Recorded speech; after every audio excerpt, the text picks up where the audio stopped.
வசந்தம் தொலைக்காட்சி நேயர்களுக்கு மாலை நேர வணக்கங்கள். இன்றைய தீர்வு நிகழ்ச்சியில் நாங்கள் ஒரு முக்கிய அரசியல் பிரதிநிதியை சந்திக்கின்றோம். அவர் திகாமண்டல மாவட்ட நாடாளுமன்ற உறுப்பினர் SMM முஷாரப் அவர்களே. வணக்கம். வணக்கம் MP அவர்களே. ஒரு ஊடகவியலாளராக இருந்து கொண்டு அதற்கு பிறகு நாடாளுமன்றத்தை பிரதிநிதித்துவப்படுத்தி குறிப்பாக இதே தொலைக்காட்சியில் நீங்கள் ஒரு பிரபல்யமான ஊடகவியலாளராக இருந்தீர்கள். அதற்காக முதலில் உங்களுக்கு வாழ்த்துக்களை நாங்கள் இந்த நிறுவனத்தின் சார்பில் தெரிவிக்கின்றோம். ஊடகம் மற்றும் அரசியல் ரீதியான அந்த இரண்டு விடயங்கள் தொடர்பான உங்களது பார்வை எப்படி இருக்கின்றது?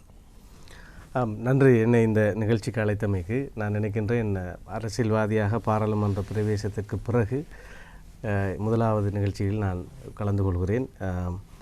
நன்றி உணர்வோடு கலந்து கொள்கிறேன் என்று தான் சொல்ல வேண்டும். அதிர்விலே நான் ஒரு நிகழ்ச்சி தொகுப்பாளராக இருந்து இப்பொழுது தீர்விலே ஒரு அதிதியாக வந்திருக்கின்றேன். என்னுடைய வளர்ச்சியிலே என் மக்கள் எனக்கு வாக்களித்தவர்களுக்கு எவ்வளவு தூரம் பங்கு இருக்கிறதோ எனக்கான ஒரு அடையாளத்தை பெற்று தந்ததிலே வசந்தம் தொலைக்காட்சிக்கு மிகப்பெரிய ஒரு பங்கு இருக்கிறது.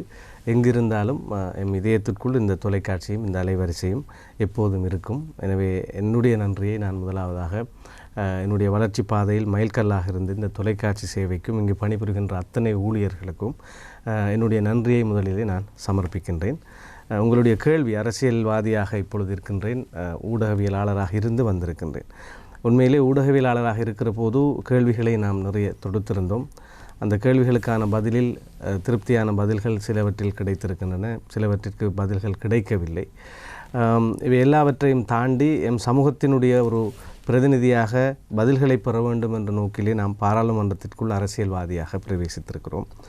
அரசியலினுடைய நெளிவு சுழிவுகள், ஒரு விடயத்தை அடைந்து கொள்வதில் இருக்கின்ற பொறிமுறைசார் சிக்கல்கள், கட்சி கட்டமைப்புகள், மக்களினுடைய அபிலாஷைகள் என பலவற்றையுமே ஒரு ஊடகவியலாளனுடைய பார்வையில் பார்த்ததை விடவும் அரசியல்வாதியாக நான் நேரடியாக பார்க்கிற போது அதன் வித்தியாசங்களை புரிந்து கொள்ளக்கூடியதாக இருக்கிறது. இருந்தபோதும் ஒன்றே ஒன்றுதான், ஊடகத்தில் பணியாற்றிய போதும் சரி, பாராளுமன்றத்தில் இருக்கின்ற போதும் சரி, இந்த மக்களினுடைய பிரச்சனைகளுக்கான கேள்விகளுக்கு பதில் கிடைக்க வேண்டும் என்பதுதான் என்னுடைய ஒரே இலக்காக இருக்கிறது. வழக்கமான ஒரு ஊடகத்துறையில் பணியாற்றுகிற போது கூட எனக்கான ஒரு தனித்துவமான ஒரு பாதையை நான் அமைத்து கொண்டேன். அதுபோல தான் அரசியல் துறையிலும் கூட வழக்கமான அரசியல்வாதிகளினுடைய பாதையில் பயணிக்கலாம் என்றிருந்தால் இன்று வேறு வேறு திசைகளில் அல்லது வேறு விதமாக என்னுடைய பயணம் அமைந்திருக்கும்.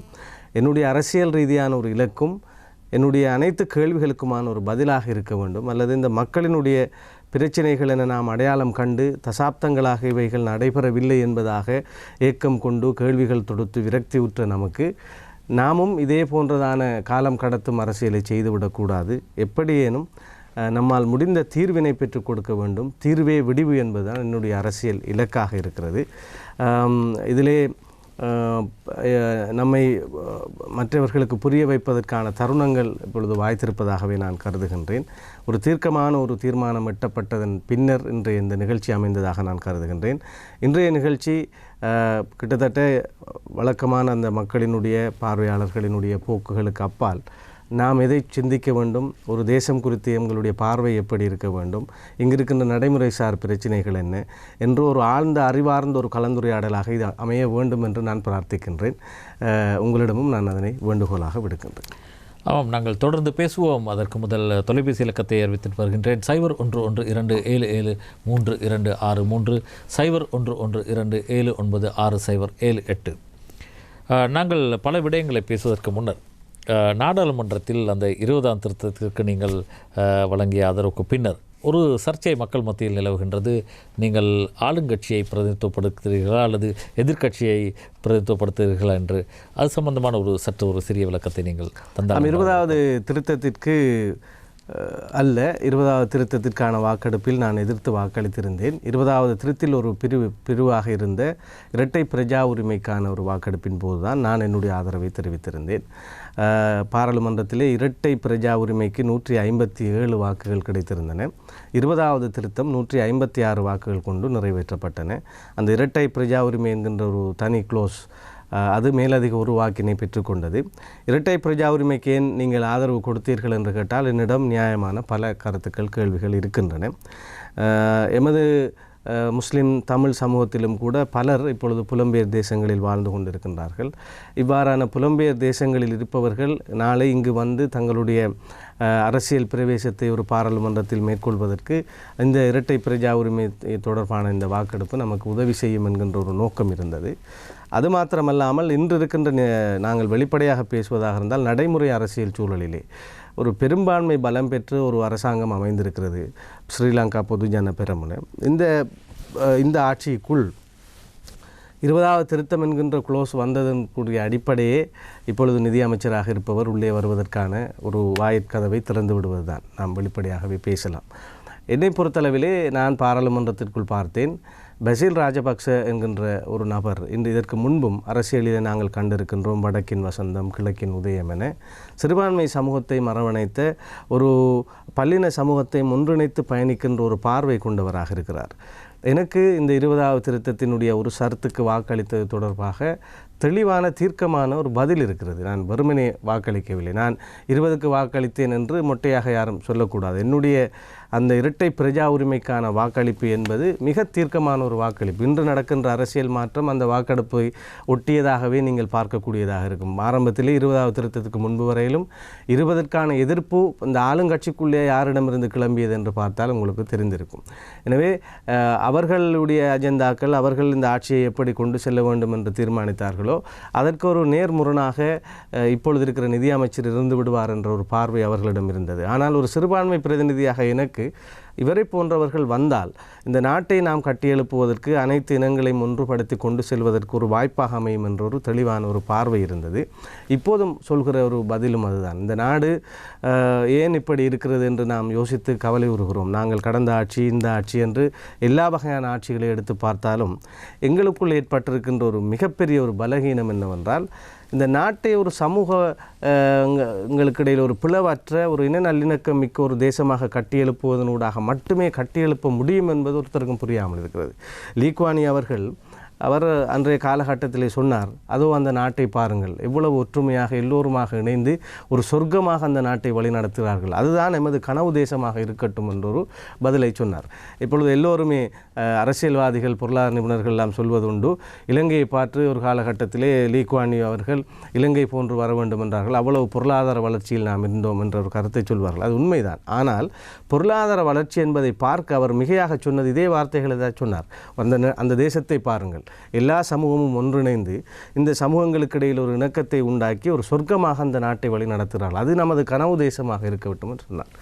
எனவே இந்த நாட்டை அந்த ஒற்றுமையின் பால் கட்டியெழுப்பின அந்த காலகட்டம் நமக்கு பின்னாட்களில் இல்லாமல் போய்விட்டது.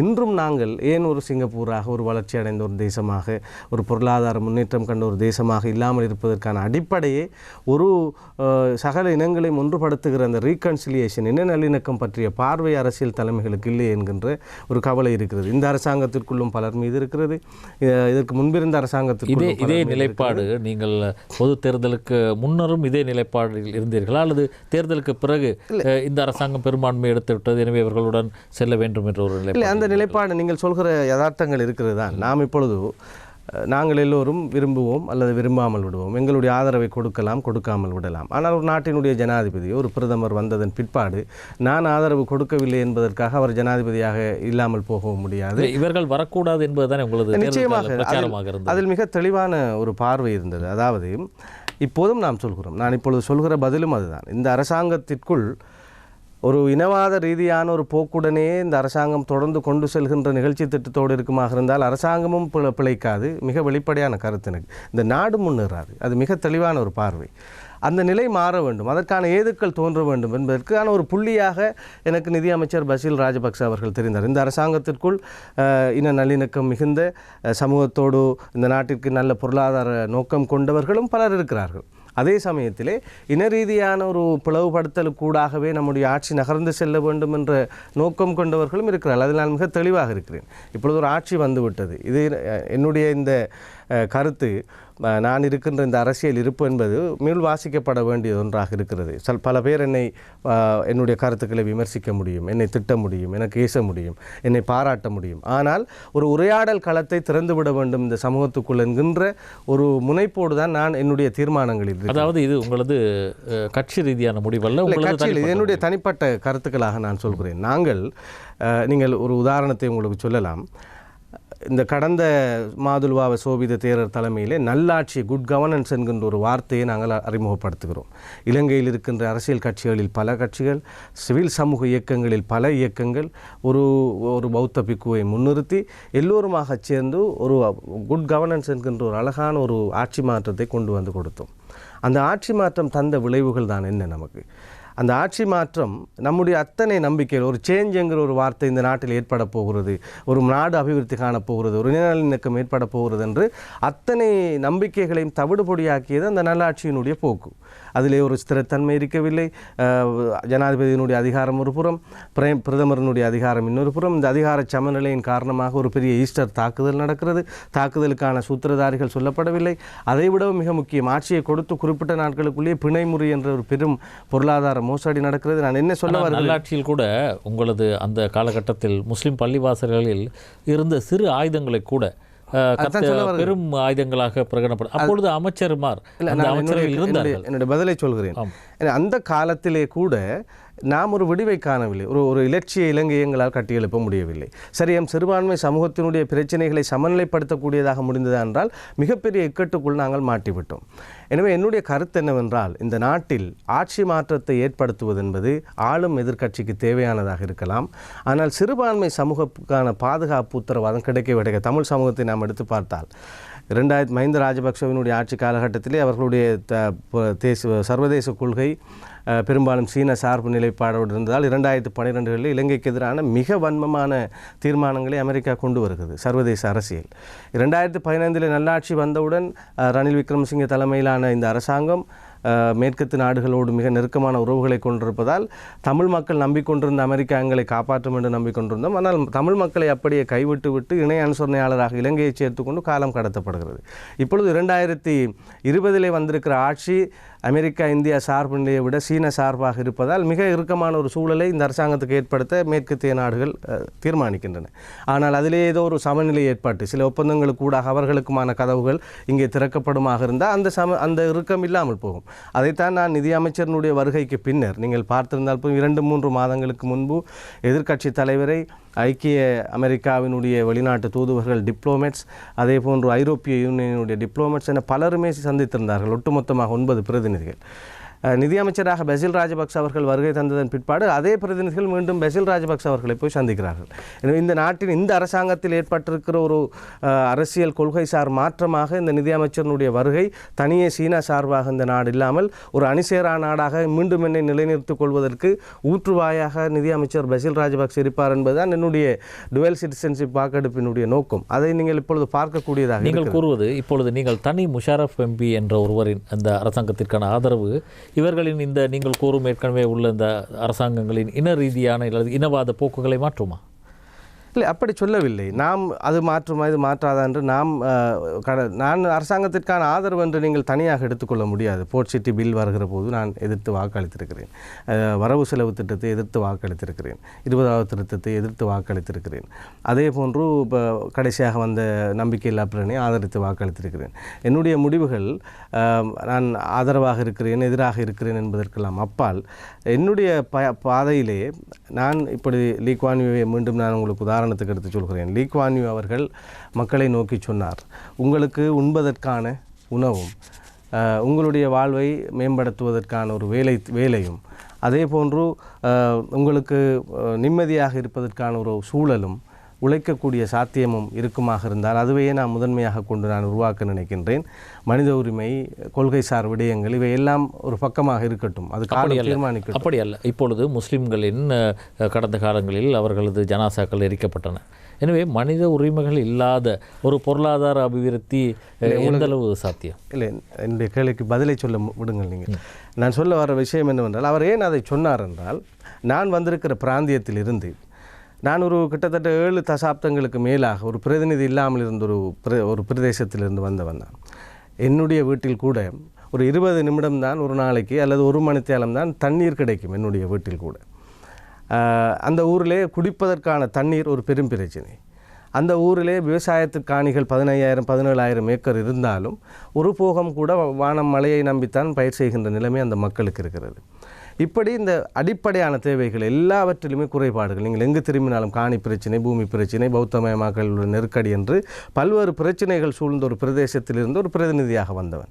என்னுடைய முதல் தேவை என் மக்களின் பிரச்சனைகளை தீர்க்க வேண்டும். நான் என்ன உங்களிடம் சிங்கப்பூர் லீ குவான் யூ மனித உரிமைகளை மதிக்கவில்லை என்று சொல்ல வரவில்லை. அவருடைய கருத்து எதுவாக இருந்ததென்றால், உங்களுடைய அடிப்படை பிரச்சனைகள் தீர்க்கப்படுகிற போது உரிமைகள் அது இயல்பாக நடக்கும் என்ற ஒரு கருத்தை அவர் சொல்லியிருந்தார்.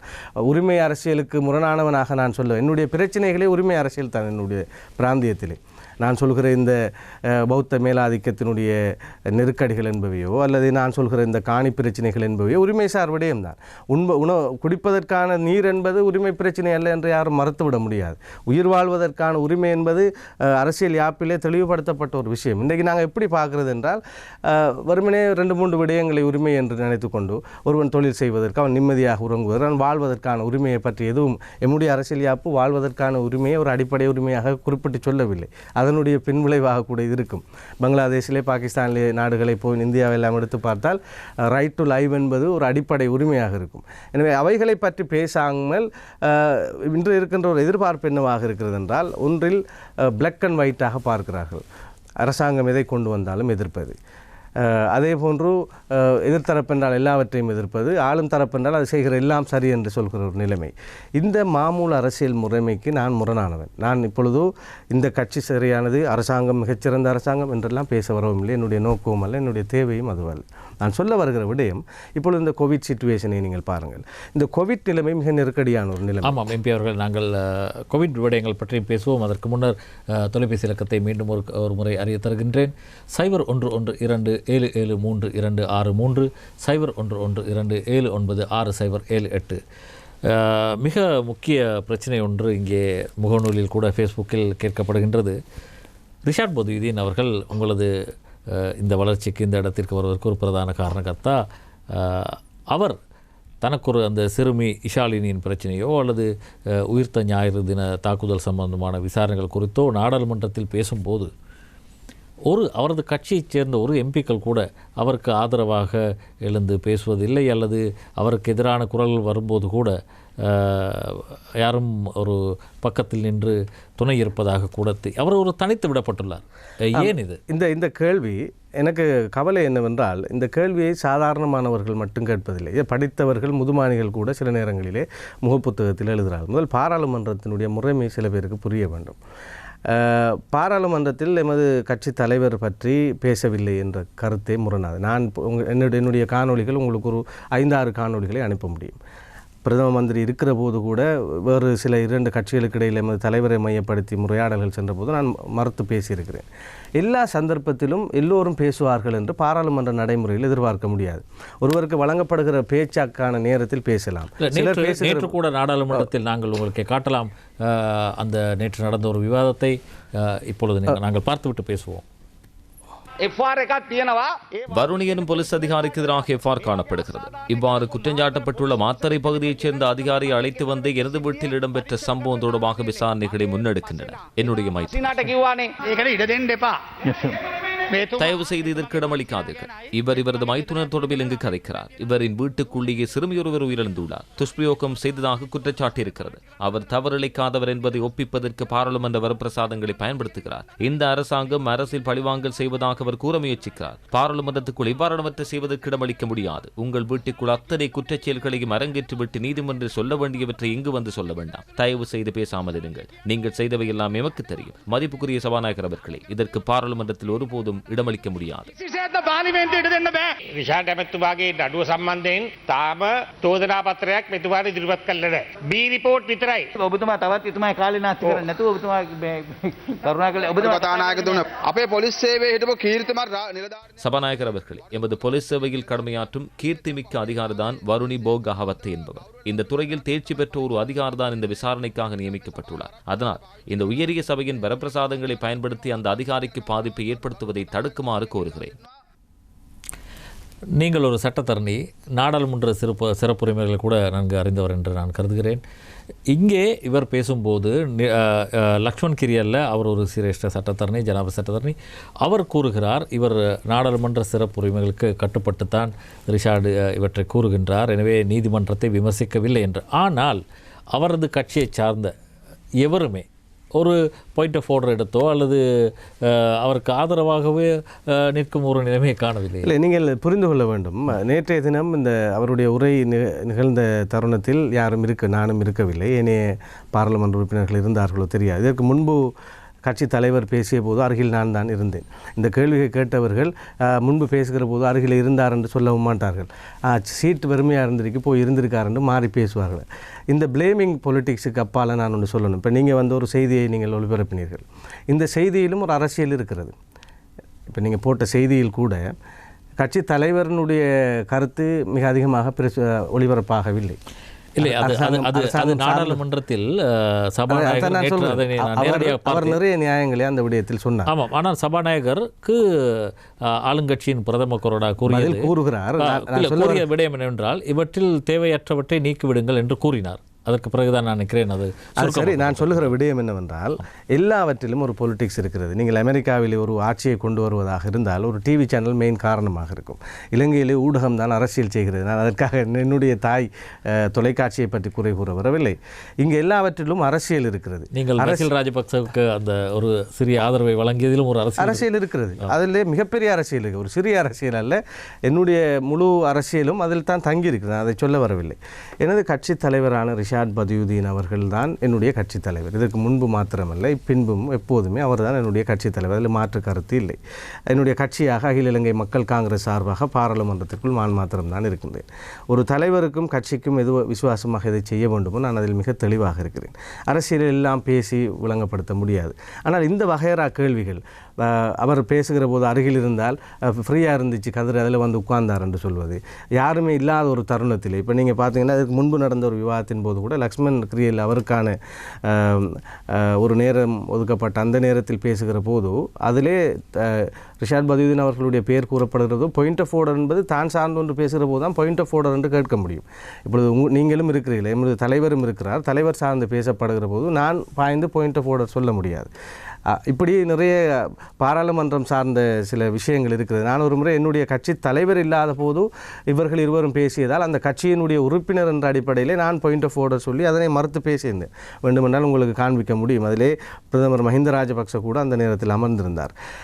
இவற்றை வைத்துக்கொண்டு இப்பொழுது நாம் நீதிமன்றங்களுக்கு வழக்குகளுக்காக செல்கிறோம். நாம் இல்லாத புகைப்படங்களை போட்டு அவர் எங்கே போனாரா என்று கேட்பது, இதெல்லாம் இன்று நாங்கள் மிகவும் கவலைப்பட வேண்டிய ஒரு விஷயம் என்னவென்றால் அரசியலிலே பேச வேண்டிய இந்த முஸ்லீம் சமூக பிரச்சினை தொடர்பாக, இந்த தேசிய அரசியல் தொடர்பாக, எதிர்கால இலங்கையினுடைய நகர்வு தொடர்பாக நிறைய பேச வேண்டும். நானும் நிறைய பதில்களோடு இருக்கிறேன். இன்று ஒரு அரசியல் அபத்தமாகிவிட்டது. ஃபேஸ்புக்கில் எழுதுகிற 4-5 பேர் ஒன்றும் அடியும் நுனியும் தெரியாமல் எழுதுகிற சில விடயங்கள், சில பேர் வந்து அதிகாரம் இல்லாமல் வீட்டுக்குள் முடங்கி போய்கொண்டு போதைப் பொருளுக்கும் அடிமையாகிக் கொண்டு எதையாவது பக்கத்தில் இருந்து பார்த்தது போன்று கண்ட நின்றதெல்லாம் எழுதுவதையெல்லாம் நாம் முகப்புத்தகத்தில் பார்க்கிறோம். அவற்றையே நாமும் விவாதிக்க தொடங்கினோமாக இருந்தால் இந்த 5 வருடம் அதிகமாக அப்படியே கடந்து போய்விடும். இங்கே இருக்கிற மிகப்பெரிய விஷயம் என்னவென்றால் பேச வேண்டிய, விவாதிக்க வேண்டிய மிக முக்கியமான விடயங்கள் இருக்கின்றன. அவற்றை விட்டு இன்று நாம் இதையே பேசிக்கொண்டிருந்தால் போய்விடும். கட்சி தலைவர் மீது மிகுந்த பற்று, அன்பு, மரியாதை கொண்டவன் நான். கட்சி மீது மிகுந்த நம்பிக்கை கொண்டவன் நான். அவருடைய இந்த நீதிமன்ற விடயங்களிலே அவர் கைது செய்யப்பட்ட விடயத்தில் அவர் எந்தவித குற்றமும் செய்யவில்லை என்பதை 100% ஒப்புவிக்கின்றேன். அந்த விவகாரங்கள் சம்பந்தமாக இப்பொழுது நீதிமன்றத்திலே அவருக்கான சமர்ப்பணத்தை செய்யுமாறு இன்றைய 18ஆம் தேதி இன்று நீதிமன்றத்தில் அது சொல்லப்பட்டிருக்கிறது. அந்த சமர்ப்பணம் செய்யப்படுகிற போது அவர் மீது இருக்கிற குற்றச்சாட்டு ஒன்று தான். அவருடைய அக்கவுண்டன்ட் கணக்காளருக்கு 1.5 நிமிடம் பேசினார் என்பது. கடைசியாக நானும் நீதிமன்றத்தில் இருந்தேன். அந்த நீதிமன்றத்திலே ஜட்ஜ் கேட்டார், மெஜிஸ்ட்ரேட் நீதிமன்றத்துக்கு ஆற்றுப்படுத்தப்படுகிற போது என்ன குற்றச்சாட்டு என்றவுடன் இவருடன் பேசினார். அது மட்டும்தான் என்று நீதிபதியை கேட்டார். அந்த இடத்திலே அந்த கேஸ் முடிந்து போயிட்டு எனக்கு நம்பிக்கை இருக்கிறது. இருக்கிறது. நீதித்துறை ஊடாக இந்த ஈஸ்டர் அட்டைக்கிலே குற்றமற்றவர் என்று அவர் வெளியே வருவார். நீங்கள் கடந்த வாரம் ஜனாதிபதி நாடாளுமன்றத்துக்கு வந்தபோது ரிஷாட் பதியுதீன் அன்று நான் சமூகம் தரவில்லை அந்த ஒரு சந்திப்பு நடந்தது. அந்த சந்திப்பு குறித்து ஏதாவது நீங்கள் அறிந்தீர்களா, அல்லது அவர் அன்று விடுத்த கோரிக்கை ஏற்றுக்கொள்ளப்பட்டிருக்கின்றதா, அதாவது சட்டவிரோதமாக தடுத்து வைக்கப்பட்டுள்ளார்கள் என்று, அல்லது இது குறித்து நீங்கள் கடந்த 2 வாரங்களில் தலைவருக்கு ஆதரவாக நாடாளுமன்றத்தில் பேசியிருக்கிறீர்களா? இல்லை, இந்த கடந்த காலத்தில் நான் 1 வாரமாக பேசுவதற்கான ஒரு சந்தர்ப்பம் இல்லை. நான் இப்பொழுது பாராளுமன்றத்திலே ஒவ்வொரு கட்சிக்குமான குழு கூட்டங்கள் நடக்கும். அதற்கு காரணம் ஐக்கிய மக்கள் சக்தியின் சஜித் பிரேமதாச தரப்பு உங்கள் கட்சிக்கு ஒரு உரிய இடத்தை வழங்குவதில்லை. அப்படியா? இப்படி வேறு பிரச்சனைகள் இருக்கின்றன. பாராளுமன்றத்தில் ஒரு குழு கூட்டம் நடைபெற்று பாராளுமன்றத்தில் சுயாதீனமாக இயங்குவோம் பாருங்கள் என்பதுதான் நான் தலைவரை பற்றி நோக்கி சொல்கிற விடும். தலைவர் இப்பொழுது அவர் எந்த ஒரு முடிவும் எடுக்க முடியாத அவருடைய நிலைமைகள் எல்லோருக்கும் தெரியும். இந்த 20வது திருத்தத்திற்கு பின்னர் பல விடயங்கள் அங்கே அரங்கேறி விட்டன. இவை எல்லாம் சரி செய்யப்படுவதற்கான காலம் இருக்கும். நான் சபாநாயகரிடம் எனக்கு பேசுவதற்கான நேரத்தை கேட்டிருந்தேன். ஆளும் அரசாங்கம் பக்கம் என்று பேச வேண்டும் அல்லது எதிர்த்தரப்பு சார்பாக பேச வேண்டும். இந்த சஜித் அணியினர் இப்போதல்ல, பொது தேர்தலில் அவர்கள் தோல்வியுற்றதன் பிற்பாடு அவர்களுடைய பலகீனங்களை அலசுவதை விட அப்போதே அவர்கள் முதன்மையாக விடயமாக சொன்ன ஒரு விஷயம், ரிஷாட் பதியுதீன் அவர்கள் நம்மோடு இருந்ததால் தான் சிங்கள வாக்குகள் விழவில்லை என்று அன்றே சொன்னார்கள். இது பாராளுமன்றத்தில் நான் சென்றவுடன் பார்த்த முதலாவது அதிருப்தி அவர்கள் மேல். இப்படி பல விஷயங்கள் அவர்கள் தொடர்பாக நான் அடுக்கிக் கொண்டு செல்ல முடியும். ஆனால் இன்றைய இந்த நிகழ்ச்சிக்கு நான் வருகை தந்தது இந்த பிளேமிங் பொலிட்டிக்ஸை விட ஒரு காத்திரமாக நான் எதை செய்ய விளைகிறேன், இந்த நாடு தொடர்பான என்னுடைய பார்வை என்ன, இந்த முஸ்லீம் அரசியல் உரிமைசார் விஷயங்கள். நீங்கள் இளம் அரசியல்வாதி, ஆனால் நீங்கள் மக்கள் பிரதிநிதி. எனவே இந்த ஃபேஸ்புக்கிலும் மக்கள் கேள்விகளை கேட்கின்றார்கள், தொலைபேசியிலும் வருகிறார்கள். எனவே அவற்றுக்கு இப்போதுள்ள மன சந்தேகங்களுக்கு அல்லது அவர்களின் கேள்விகளுக்கு விடையை கொடுக்கலாம் என்பதுதான் எனது நோக்கம் ஒழிய நாங்கள் இதில் ஒரு அரசியலையோ அல்லது தவறாக. நீங்கள் எல்லா கேள்விக்கும் நான் பதில் சொல்ல தயாராக இருக்கிறேன். நீங்கள் எதையும் கேட்க நான் என்ன சொல்ல வருகிறேன் என்றால், சில அடிப்படை புரிதல் இல்லாமல் ஒரு சில பேருக்கு இப்போ நீங்கள் பார்த்தீங்கன்னு சொன்னால், இப்போ 20வது திருத்தத்தை நான் எடுத்து பேசுகிறேனே, நீங்களும் வந்து விட்டீர்கள், அதைத்தான் நான் பேச வேண்டும் என்பது தலைவிதியாக இருக்கிறதோ என்னமோ தெரியாது. நான் பேசுகிறேன் 20வது திருத்தத்தை நீங்கள் எடுங்கள். 18 முன்னர் இதனுடன் தொடர்பு பட்ட விடயங்களை முடித்துவிட்டு நாங்கள் மக்களின் பிரச்சனைகள் நிறைய இருக்கின்றன. நீங்கள் மக்கள் பிரதிநிதி. ஐக்கிய மக்கள் சக்தி இப்போது இந்த பிரச்சனைகளில் ஒரு கட்டத்தில் சொல்கிறது, நீங்கள் அந்த கட்சியின் இருந்து விலக்கப்பட்டு விட்டு, அதாவது உங்களது கட்சி ஐக்கிய மக்கள் சக்தியில் இல்லை என்பதுதான் அவர்களின் கருத்தாக இருக்கின்றது. அது தொடர்பாக கூறிய ஒரு கருத்தையும் நாங்கள் பார்த்துவிட்டு வருவோம். ඔබතුමා විපක්ෂයේ මන්ත්‍රීවරුන් දඩයන් කිරීමක් තියෙනවා කියලා. ඒතකොට රිෂාඩ් බදුද්දීන් මේ දඩේ මේ සිටිනවද? අපි ඉල්ලින් කරන්නේ එතුමාට උනා. මං හිතන්නේ චෝදනා ඉදිරිපත් කරලා එතුමාව නීති හමුවට ගෙන යන්නට ඕන. එතුමා මොන හරි වරදක් කරලා තියෙනවා. මං කියන්නේ ඒක ඉක්මනින්ම ක්‍රියාත්මක කරන්නයි කියලා. එතුමා ඔබතුමන්ලගේ භාණ්ඩාගාරික. ඉතින් ඔබතුමන්ලට වගකීමක් තියෙනවද? රිෂාඩ් බදුද්දීන් එහෙම තමයි දැන් හැමතැනම සඳහන් වෙනවා ඔබතුමන්ලගේ පස්සේ. ඔබතුමාන්දිම කප්පියක් වෙන්නේ භාණ්ඩාගාරික. ඔය එහෙම ප්‍රචාරයක් තියෙනවා. හරි. ඒක නිවැරදි කියන්නේ. එතකොට එතුමා සම්බන්ධයෙන් ඔබතුමන්ලා පෙනී සිටිනවද? ඔහුට අසාධාරණයක් වෙනවා කියලා හිතනවද? අපි හැම වෙලාවෙම අනිත් ඕක අපෙල් නෙවෙයි අහන්නකොට මේ ආණ්ඩුවත් එක්ක ඉන්න එතුමාගේ മന്ത്രിවරු තුන්දෙනා. ආණ්ඩුවත් එක්ක ඉන්න එතුමාගේ മന്ത്രിවරු තුන්දෙනාගෙන් අහන්නකො ඒ ප්‍රශ්න. දැන් ආණ්ඩුව නගන චෝදනාව තමයි අපි දකිනවා ඔබතුමාලගේ කණ්ඩායමේ ඔබතුමාලත් එක්ක ඉන්න එක සමාජිකයෙක් තමයි රිෂාඩ් බදුද්දීන් කියන්නේ. ඒක නිසා ඔහුට සම්බන්ධයෙන් විදිනේ ක්‍රියාමාර්ග හරි ඔහු සම්බන්ධයෙන් යම් කිසි විනය ක්‍රියාමාර්ගයක් ගන්න ඕනේ සමගිජන බලයේ ඔවුන් තමයි එකට කටයුතු කළේ. ඒ නිසා ඔවුන් ඒ විනය ක්‍රියාමාර්ගයක සම්බන්ධයෙන් ඒ නිසා ඔබතුමාලට තමයි චෝදනාව ඉල්ල වෙන්නේ. එතනයි තියෙන මහමැතිවරණයේදී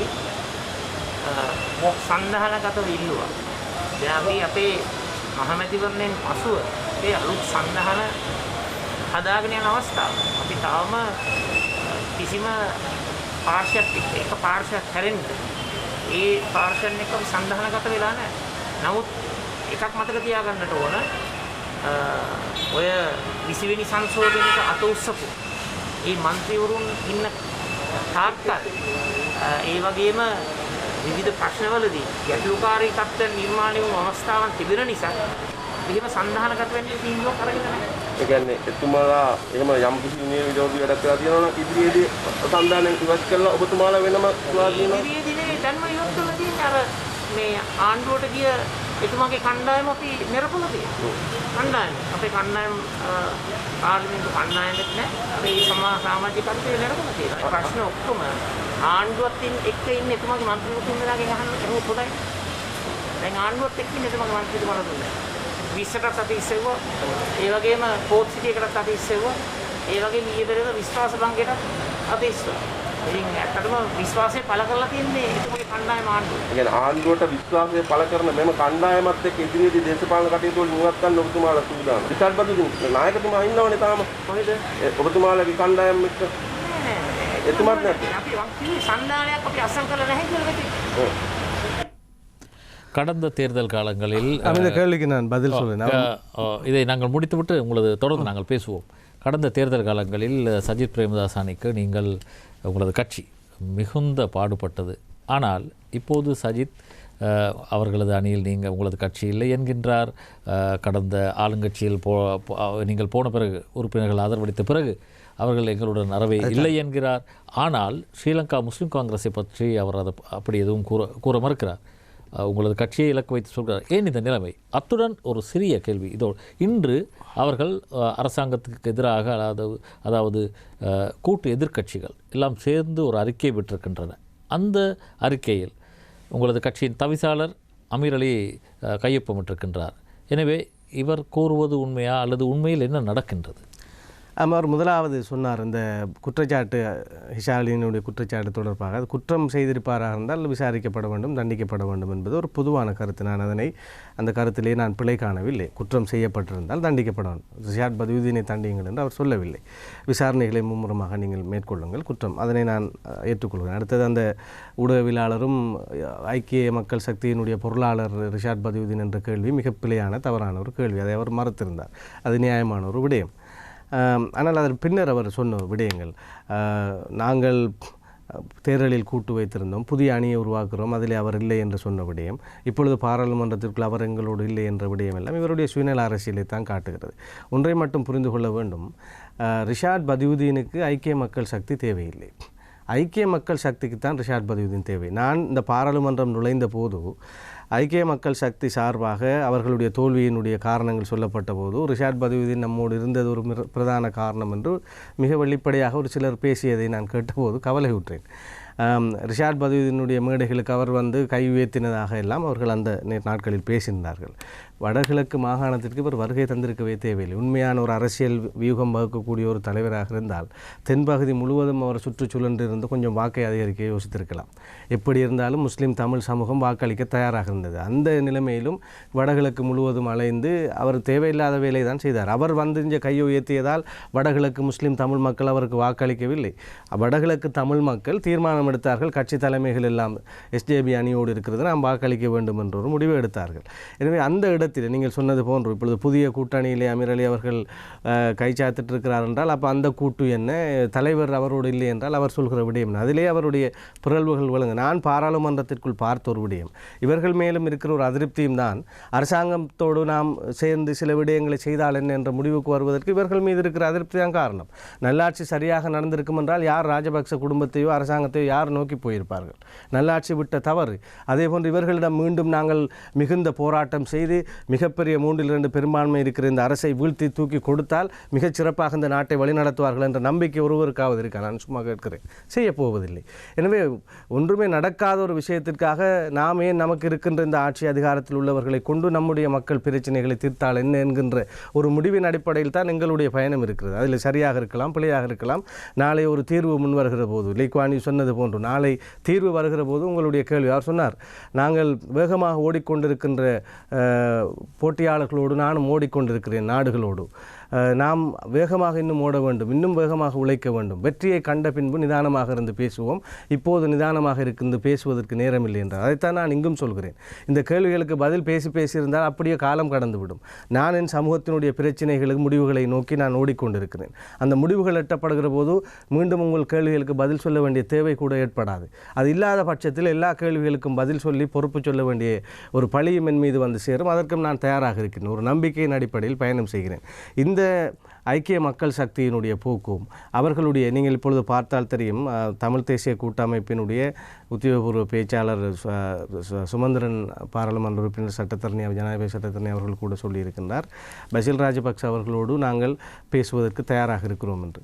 ஏனென்றால் நாங்கள் ஒரு ஆட்சி நாம் விரும்பாத ஆட்சி நாம் வாக்களிக்காத ஆட்சி வந்துவிட்டது எனவே 5 வருடமும் நாங்கள் உண்ணாவிரதம் இருக்க போகிறோம் என்று இருக்க முடியாது. எமது நாட்டினுடைய ஜனாதிபதி அவர்கள் ஜனாதிபதி கூட பதவி காலத்திலே எல்லா இன மக்களுக்கும் எனக்கு வாக்களித்தவர்கள் வாக்களிக்காதவர்களுக்கும் நான் தான் ஜனாதிபதி என்று இருக்கிறார்.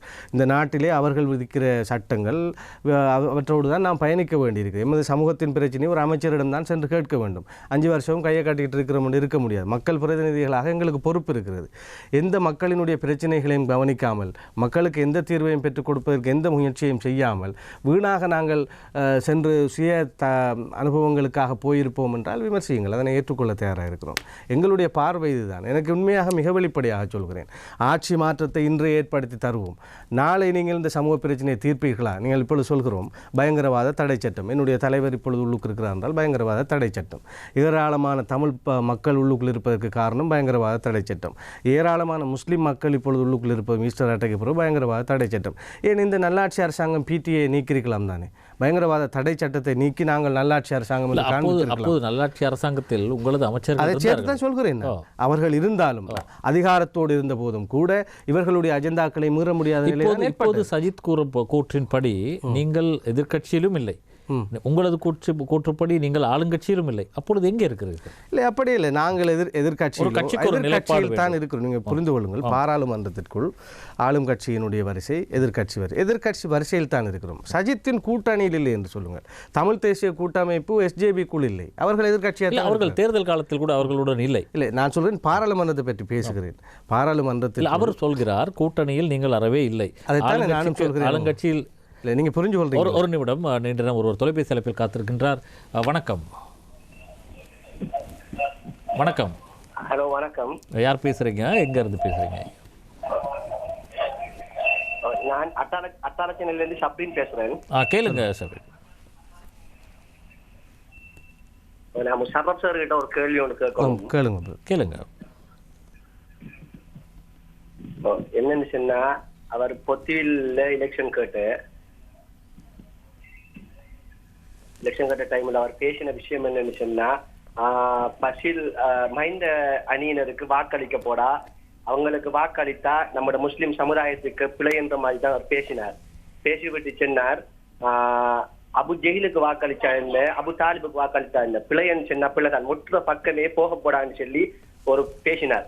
அப்ப நான் அவர்கிட்ட கேட்கணும்னு சொன்னா, அவரு அங்கல சைட்ல இருக்காரம்னு சொல்லி இப்ப ஃபுல்லா தகவல் போய் கொண்டிருக்கு. நேற்று பேஸ்புக்கை பார்த்தேன், இன்னும் இம்ரான் மோரூப் சொல்றார் வந்துட்டு என்னன்னு சொன்னா, அவர் எதிர்கட்சி இல்லை, அவர் ஆளுங்கட்சியில இருக்கிற ஒரு உறுப்பினர் இருக்கார், அவருக்கு ஆளுங்கட்சி சார்பாகத்தான் நேரம் ஒதுக்கப்படுதுன்னு சொல்லி பேஸ்புக்ல அவர் போட்டிருந்தார். அவர்கிட்ட கேட்கிற கேள்வி என்னன்னு சொன்னா, இவர் ஆளுங்கட்சியில தான் இருக்காரா இல்ல எதிர்கட்சியில இருக்காராங்கிறது எங்களுக்கு தெரியாமல் இருக்கிறீங்க.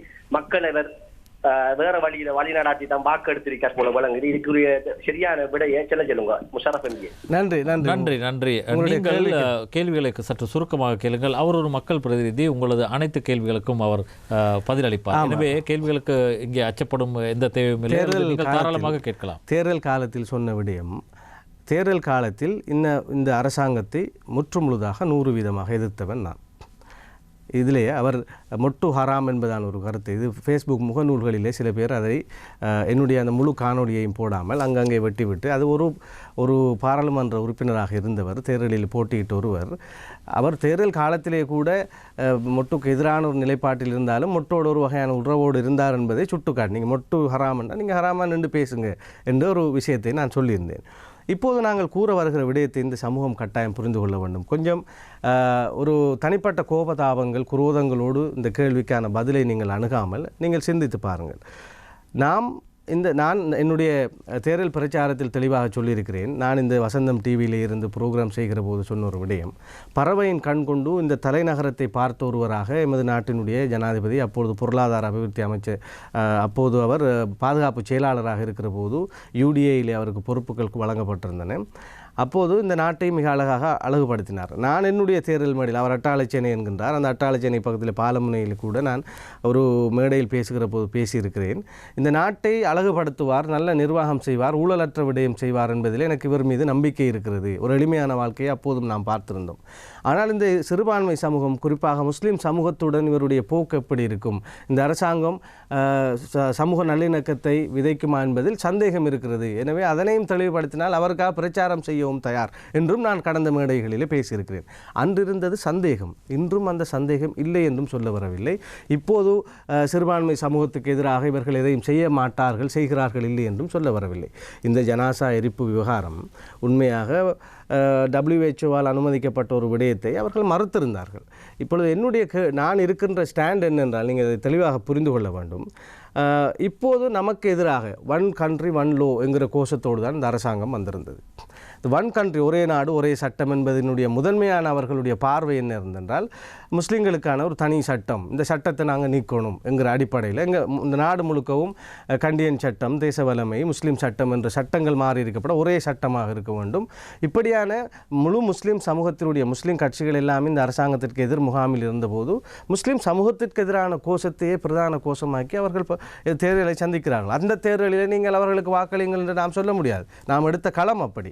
இப்போது நாம் வந்திருக்கிறோம். நான் இப்பொழுது சொன்ன ஒரு விடயமும், நான் இரட்டை பிரஜா உரிமைக்கு பசில் ராஜபக்ச அவர்களுக்காக நான் வாக்களிக்கிறேன் என்றால், அதே பாராளுமன்றத்துக்குள்ளே இருக்கின்ற இனவாதம் சார்ந்த அரசாங்கத்தோடு இருப்பவர்கள் என்னுடைய கை ஓங்கிவிடக்கூடாது என்ற ஒரு கருத்தையும் நான் வலியுறுத்துகிறேன். இதை நீங்கள் தெளிவாக புரிந்து கொள்ள வேண்டும். இப்போது நேற்றைய தினம் நடந்த ஒரு சம்பவம், எங்களுடைய தனி அரச வானொலியிலே முஸ்லீம் பிரிவை உடனடியாக அந்த நேரத்தை ஒரு சிங்கள கல்வி சேவைக்காக வழங்கியிருந்தார்கள். அது துறை சார்ந்தவர்கள் அழைத்தார்கள் எங்களிடம். உடனடியாக அந்த அமைச்சர், இப்பொழுது டலஸ் அழகப்பெரும ஊடக அமைச்சராக வந்திருக்கிறார். உண்மையிலே ஒரு நல்ல ஒரு மனிதர். இந்த ஊடகத்துறைக்கு அவர் நல்ல ஒரு அமைச்சர் கிடைத்திருக்கிறார் என்னுடைய கருத்து. அவரிடம் சென்று நாங்கள் ஒரு குழுவாக பேசிய போது உடனடியாக இந்த வேலையை இப்போது செய்ய வேண்டாம் என்று நிறுத்திவிட்டார். இப்போ இந்த வேலையை நாங்கள் செய்யக்கூடாது என்று கேட்கிறேன். இதுபோல ஒரு தரப்பு நான் பார்த்தேன், நீதி அமைச்சர் அலி சப்ரி அதில் தலையிட்டு எல்லோரும் முஸ்லீம் பாராளுமன்ற உறுப்பினர்கள் எல்லோரும் பேசி கதைச்சிருந்தோம். இதுபோலதான் மதரசாக்களை ஒழிக்க வேண்டும் என்று இந்த அரசாங்கம் மதரசாக்களை ஒழிக்க வேண்டும் என்ற அந்த கருத்திலே இன்னும் ஒரு விடயமும் இருக்கிறது. ஈஸ்டர் தாக்குதலுக்கு பிறகு முஸ்லீம் சமூகத்திலே ஒரு குழுவினர், அவர்கள் சஹ்ரான் உள்ளிட்ட குழுவினரால் நடத்தப்பட்ட ஒரு தாக்குதல். இதனுடைய மறைகரமாக இருக்கிறது இந்த நாட்டிற்குள் இருக்கின்ற பெரிய சக்திகளா அல்லது சர்வதேச சக்திகளா என்பது பேசா பொருளாக இருக்குது. அது 20-30 வருடத்துக்கு பிறகு தெரிய வருகிறதோ அல்லது தெரியாமலே போகிறதோ, இந்த மகாமுலக்காரையா கண்டுபிடிக்கப்படாமலே போவதற்கான சாத்தியங்கள் தான் உலகம் முழுக்க இருக்கிறது. செப்டம்பர் 11 தாக்குதல் அமெரிக்காவில் நடந்ததன் பிற்பாடு இன்று வரையிலும் அதனுடைய சூத்திரதாரியை சொல்ல முடியாது. அது ஒசாமா பின் லேடன் தலையில் தான் அது சென்று போய் முடிந்துவிடும். இதுபோல இந்த தாக்குதல் இந்த எமக்கு எதிரான சித்தாந்தங்களோடு இந்த ஆட்சி வந்ததன் பிற்பாடு இப்போது அவர்களுக்கு இருக்கிற பிரச்சனை என்னவென்றால், இந்த மதரசாக்களில் தானே அவர் சஹ்ரான் உருவாகின்றார். எனவே மதரசாக்கள் இனவாதத்தை விதைக்கிற இடமாக இருக்கிறது, இதனை மூட வேண்டும் என்பதான ஒரு விடயம், ஒரு அச்சத்தின் மேலோட்டமாக வந்திருக்கின்ற ஒரு விடயம். மக்களிடம் நான் சொல்கிறேன், இந்த முஸ்லீம் சமூகம் கொஞ்சம் புத்திஜீவிகள், மிக சிந்தித்து நீங்கள் இந்த விடயத்தை புரிந்து கொள்ள வேண்டும். இப்போது நாங்கள் அதனை போய் பேசி இது ஒரு திட்டமிட்டு ஏதோ ஒரு குழுக்களால் இயக்கப்பட்ட ஒரு சிறு குழு, அதற்காக ஒட்டுமொத்த மதரசாக்கள் என்பவை தீவிரவாதத்தை விதைப்பவை அல்ல என்கிற விடயங்களை தெளிவுபடுத்தி இந்த மதரசாக்களை ஒழுங்குபடுத்துகின்ற முறைமைகள் இருக்கின்றன. இப்பொழுது நாங்கள் மலேசியாவை எடுத்து பார்த்தால் அதுவும் ஒரு முஸ்லீம் நாடு. அந்த மதரசாக்களை ஒழுங்குபடுத்துவதற்கான முறைமைகள் இருக்கின்றன. பள்ளி வாயில்களிலே ஜும்மாக்கள் செய்வதற்கு எப்படி அதை கொடுக்க வேண்டும், சில வெளிநாடுகளில் இந்த நிதிகள் வருகிற போது எப்படி செய்ய வேண்டும் என்பதான விடயங்கள் எல்லாம் இருக்கின்றன. இது போன்றதான ஒரு சிஸ்டத்தை நாங்கள் இங்கே உருவாக்குவோம் என்று நாங்கள் பேசிய போது அப்படி அவர்களுடைய சந்தேகங்கள் தீர்கின்றன. அப்படி என்றால் அதை செய்யலாமே என்று இந்த மதரசா விவகாரம் சம்பந்தமாக கல்வி அமைச்சரோடு பேசியிருந்தோம். அதே போன்று இங்கே முஸ்லீம் பாராளுமன்ற உறுப்பினர்கள் சேர்ந்து இப்பொழுது நாங்கள் வேலை செய்து கொண்டிருக்கிறோம். அதே போன்று பாதுகாப்பு அமைச்சரோடும் பேசி அதிலே ஒரு புதிய ஒரு அணியை உருவாக்கி, ஒரு குழு அதற்காக மேலோட்டமாக பார்க்கின்ற அணியை உருவாக்கி இப்பொழுது நாங்கள் ஒரு முன்மொழிவை செய்திருந்தோம். எல்லா மதரசாக்களிலுமே கட்டாய கல்வி, கம்பல்சரி எடுகேஷனை கொண்டு வருவோம். எனவே அவர்கள் பாடசாலை கல்வியோடு தான் இருப்பார்கள். எனவே ஒரு மேற்பார்வை இருக்கும், எந்த தவறும் நடக்க வாய்ப்பில்லை என்று சொன்னவுடன் அதனை அவர்கள் ஏற்றுக்கொள்கிறார்கள்.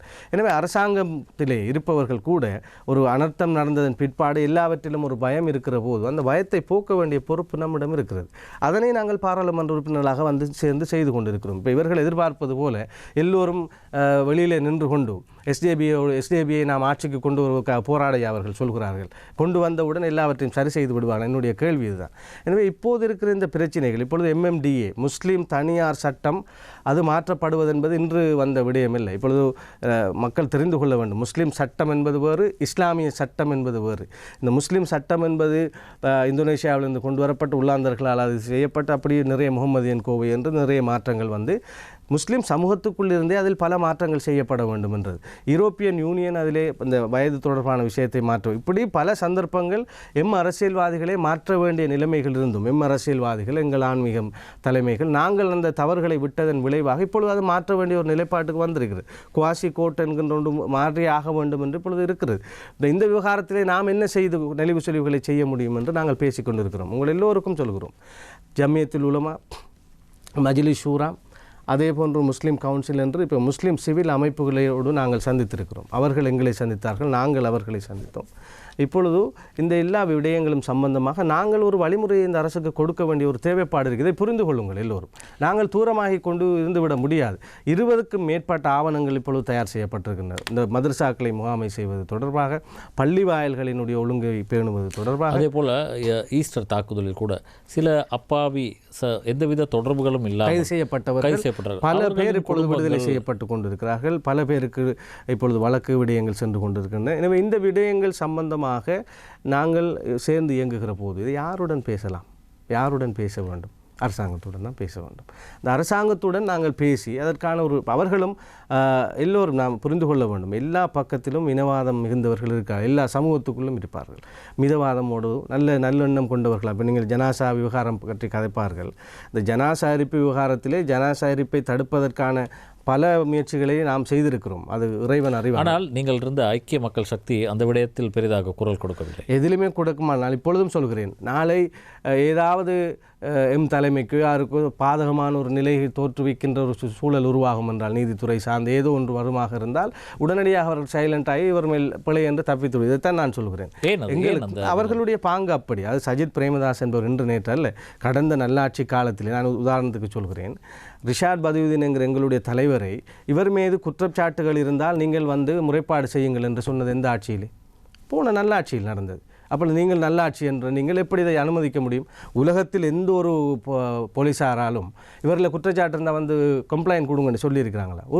ஒரு 6 அமைச்சுக்களை தன்வசம் வைத்திருந்த ஒரு பலமான ஒரு அமைச்சர் அவர் மீது கட்டவிழ்த்து விட்டது யார்? அதே போன்று டாக்டர் ஷாபியின் விவகாரம் இப்போ கேட்டால் இவர்கள் சொல்கிற ஒரு விடயம், நிறைய கண்டியில் திகனில் நடந்ததெல்லாம் கடந்த ஆட்சியில் நடந்தது என்று கேட்கிற போது சொல்கிற விடயம், அது இந்த மொட்டு அணியைச் சேர்ந்தவர்கள் தான் அதை செய்தார்கள் என்று தப்பித்துக் கொள்கிறார்கள். எனவே அந்த நீங்கள் 3/2 பெரும்பான்மை இந்த SLPP அரசாங்கத்தில் மட்டுமில்லை, நல்லாட்சியிடம் இருந்தது. 3/2 பெரும்பான்மையோடு இருந்த நீங்கள் இந்த ஒரு குழுக்கள் தான் இவற்றை செய்தார்கள், எங்களுக்கு தடுக்க முடியவில்லை என்றால் இது பின்பு என்ன நம்பிக்கையோடு உங்களுக்கு நான் மீண்டும் அதிகாரத்தை? சில வேளை சிங்கள மக்களின் ஆதரவை தக்க வைத்துக் கொள்வதற்காக சஜித் அதைத்தான் இருக்கலாம். நல்ல பாயிண்ட்டுக்கு நீங்கள் வந்திருக்கீங்க. எந்த பார்வையும் அதுதான். எங்களுடைய சமூகம் புரிந்து கொள்ள வேண்டிய ஒரு விஷயம் என்னவென்றால், பெரும்பான்மை இந்த ஒரு இனவாத பார்வை கொண்ட பெரும்பான்மை வாக்குகள் வீணாக சென்றுவிடக்கூடாது என்பதிலே எல்லா அரசாங்கங்களும் குறியாக இருக்கிறது. 2014ஆம் ஆண்டு வரையிலும் மஹிந்த ராஜபக்ச அவர்கள் யுத்தம் நிறைவடைந்ததிலே உண்மையிலே இந்த யுத்தத்தை நிறைவடை செய்தது நாட்டிற்கு கிடைத்த ஒரு பெரிய ஒரு நிம்மதி. அதற்கு பின்பு அவருடைய ஆட்சி சென்று கொண்டிருக்கிற போது இந்த பொதுபல சேனா போன்ற இனவாதிகளால் ஒரு பிரச்சனை எழுகிறது முஸ்லீம் சமூகத்திற்கு எதிராக. இவர் அதை கட்டுப்படுத்தவில்லை, இவர் அதற்கு அனுசரணை வழங்கினார் என்ற குற்றச்சாட்டில் தான் ஒட்டுமொத்த சமூகமும் ராஜபக்ச அணியிலிருந்து எதிர்முனைக்கு செல்கிறோம். ஆனால் இதே போன்று இந்த நல்லாட்சி அரசாங்கத்திலும் இதே விடயங்கள் நடக்கின்றன. ஆனால் அங்கே அவற்றை கட்டுப்படுத்துவதற்கு அவர்களும் துணிவில்லை. ஏனென்றால் அவர்களை கட்டுப்படுத்தினால் நம்முடைய வாக்கு வங்கி சரிந்துவிடும் என்ற பயம்தான். இந்த ஜனாசா எரிப்பு விவகாரத்திலும் என்னுடைய பார்வை என்னவென்றால், ஜனாசா எரிப்பை உடனடியாக நிறுத்த வேண்டும், நீங்கள் இதனை வழங்குங்கள் என்று அரசாங்கத்திற்குள் பலர் சொன்னாலும் இந்த எக்ஸ்ட்ரீம் லைன் இருக்கிறது, இந்த இனவாத லைன் கொண்டவர்கள் இந்த அரசாங்கத்திற்குள் ஆதிக்கம் செலுத்துபவர்கள் இல்லை என்று நான் சொல்லவில்லை, இருக்கிறார்கள். அவர்களை மீற முடியாத ஒரு சூழல் தான் இருக்கிறது.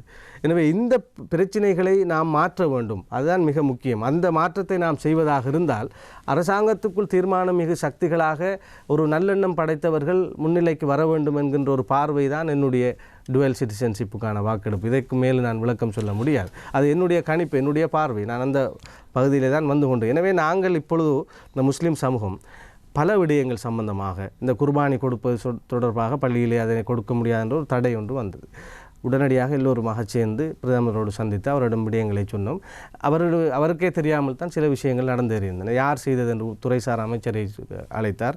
அதற்குரிய விடயங்களுக்கு பொறுப்பானவர்கள், அதுக்கு யார் அதனை அறிவித்த விடயம் என்பதை அறிந்து கொண்டு அப்படியல்ல அதற்கு அனுமதி வழங்குங்கள் என்று சொன்னார். இப்பொழுது நீங்கள் புரிந்து கொள்ள வேண்டும், இந்த விடயங்கள் எல்லாவற்றையும் வெளியில் பேசவும் முடியாது.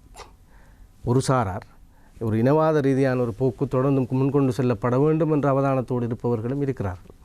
அவர்கள் இல்லை இந்த விடயங்கள் மாற்றப்படுகின்றன அல்லது வேறு விஷயங்கள் நடந்திருக்கிறது என்பதை நாம் சொல்ல வருகிற போது பெரும் பிரச்சனை வரும். நான் எப்போதும் சொல்கிற ஒரு விடயம்தான், கடந்த நல்லாட்சியிலே அரசியல் யாப்பினூடாக ஒரு மிகப்பெரிய ஒரு தீர்வு வருவதற்கான சாத்தியங்களை நான் ஒரு ஊடகத்துறையில் இருந்தபோது பார்த்தேன்.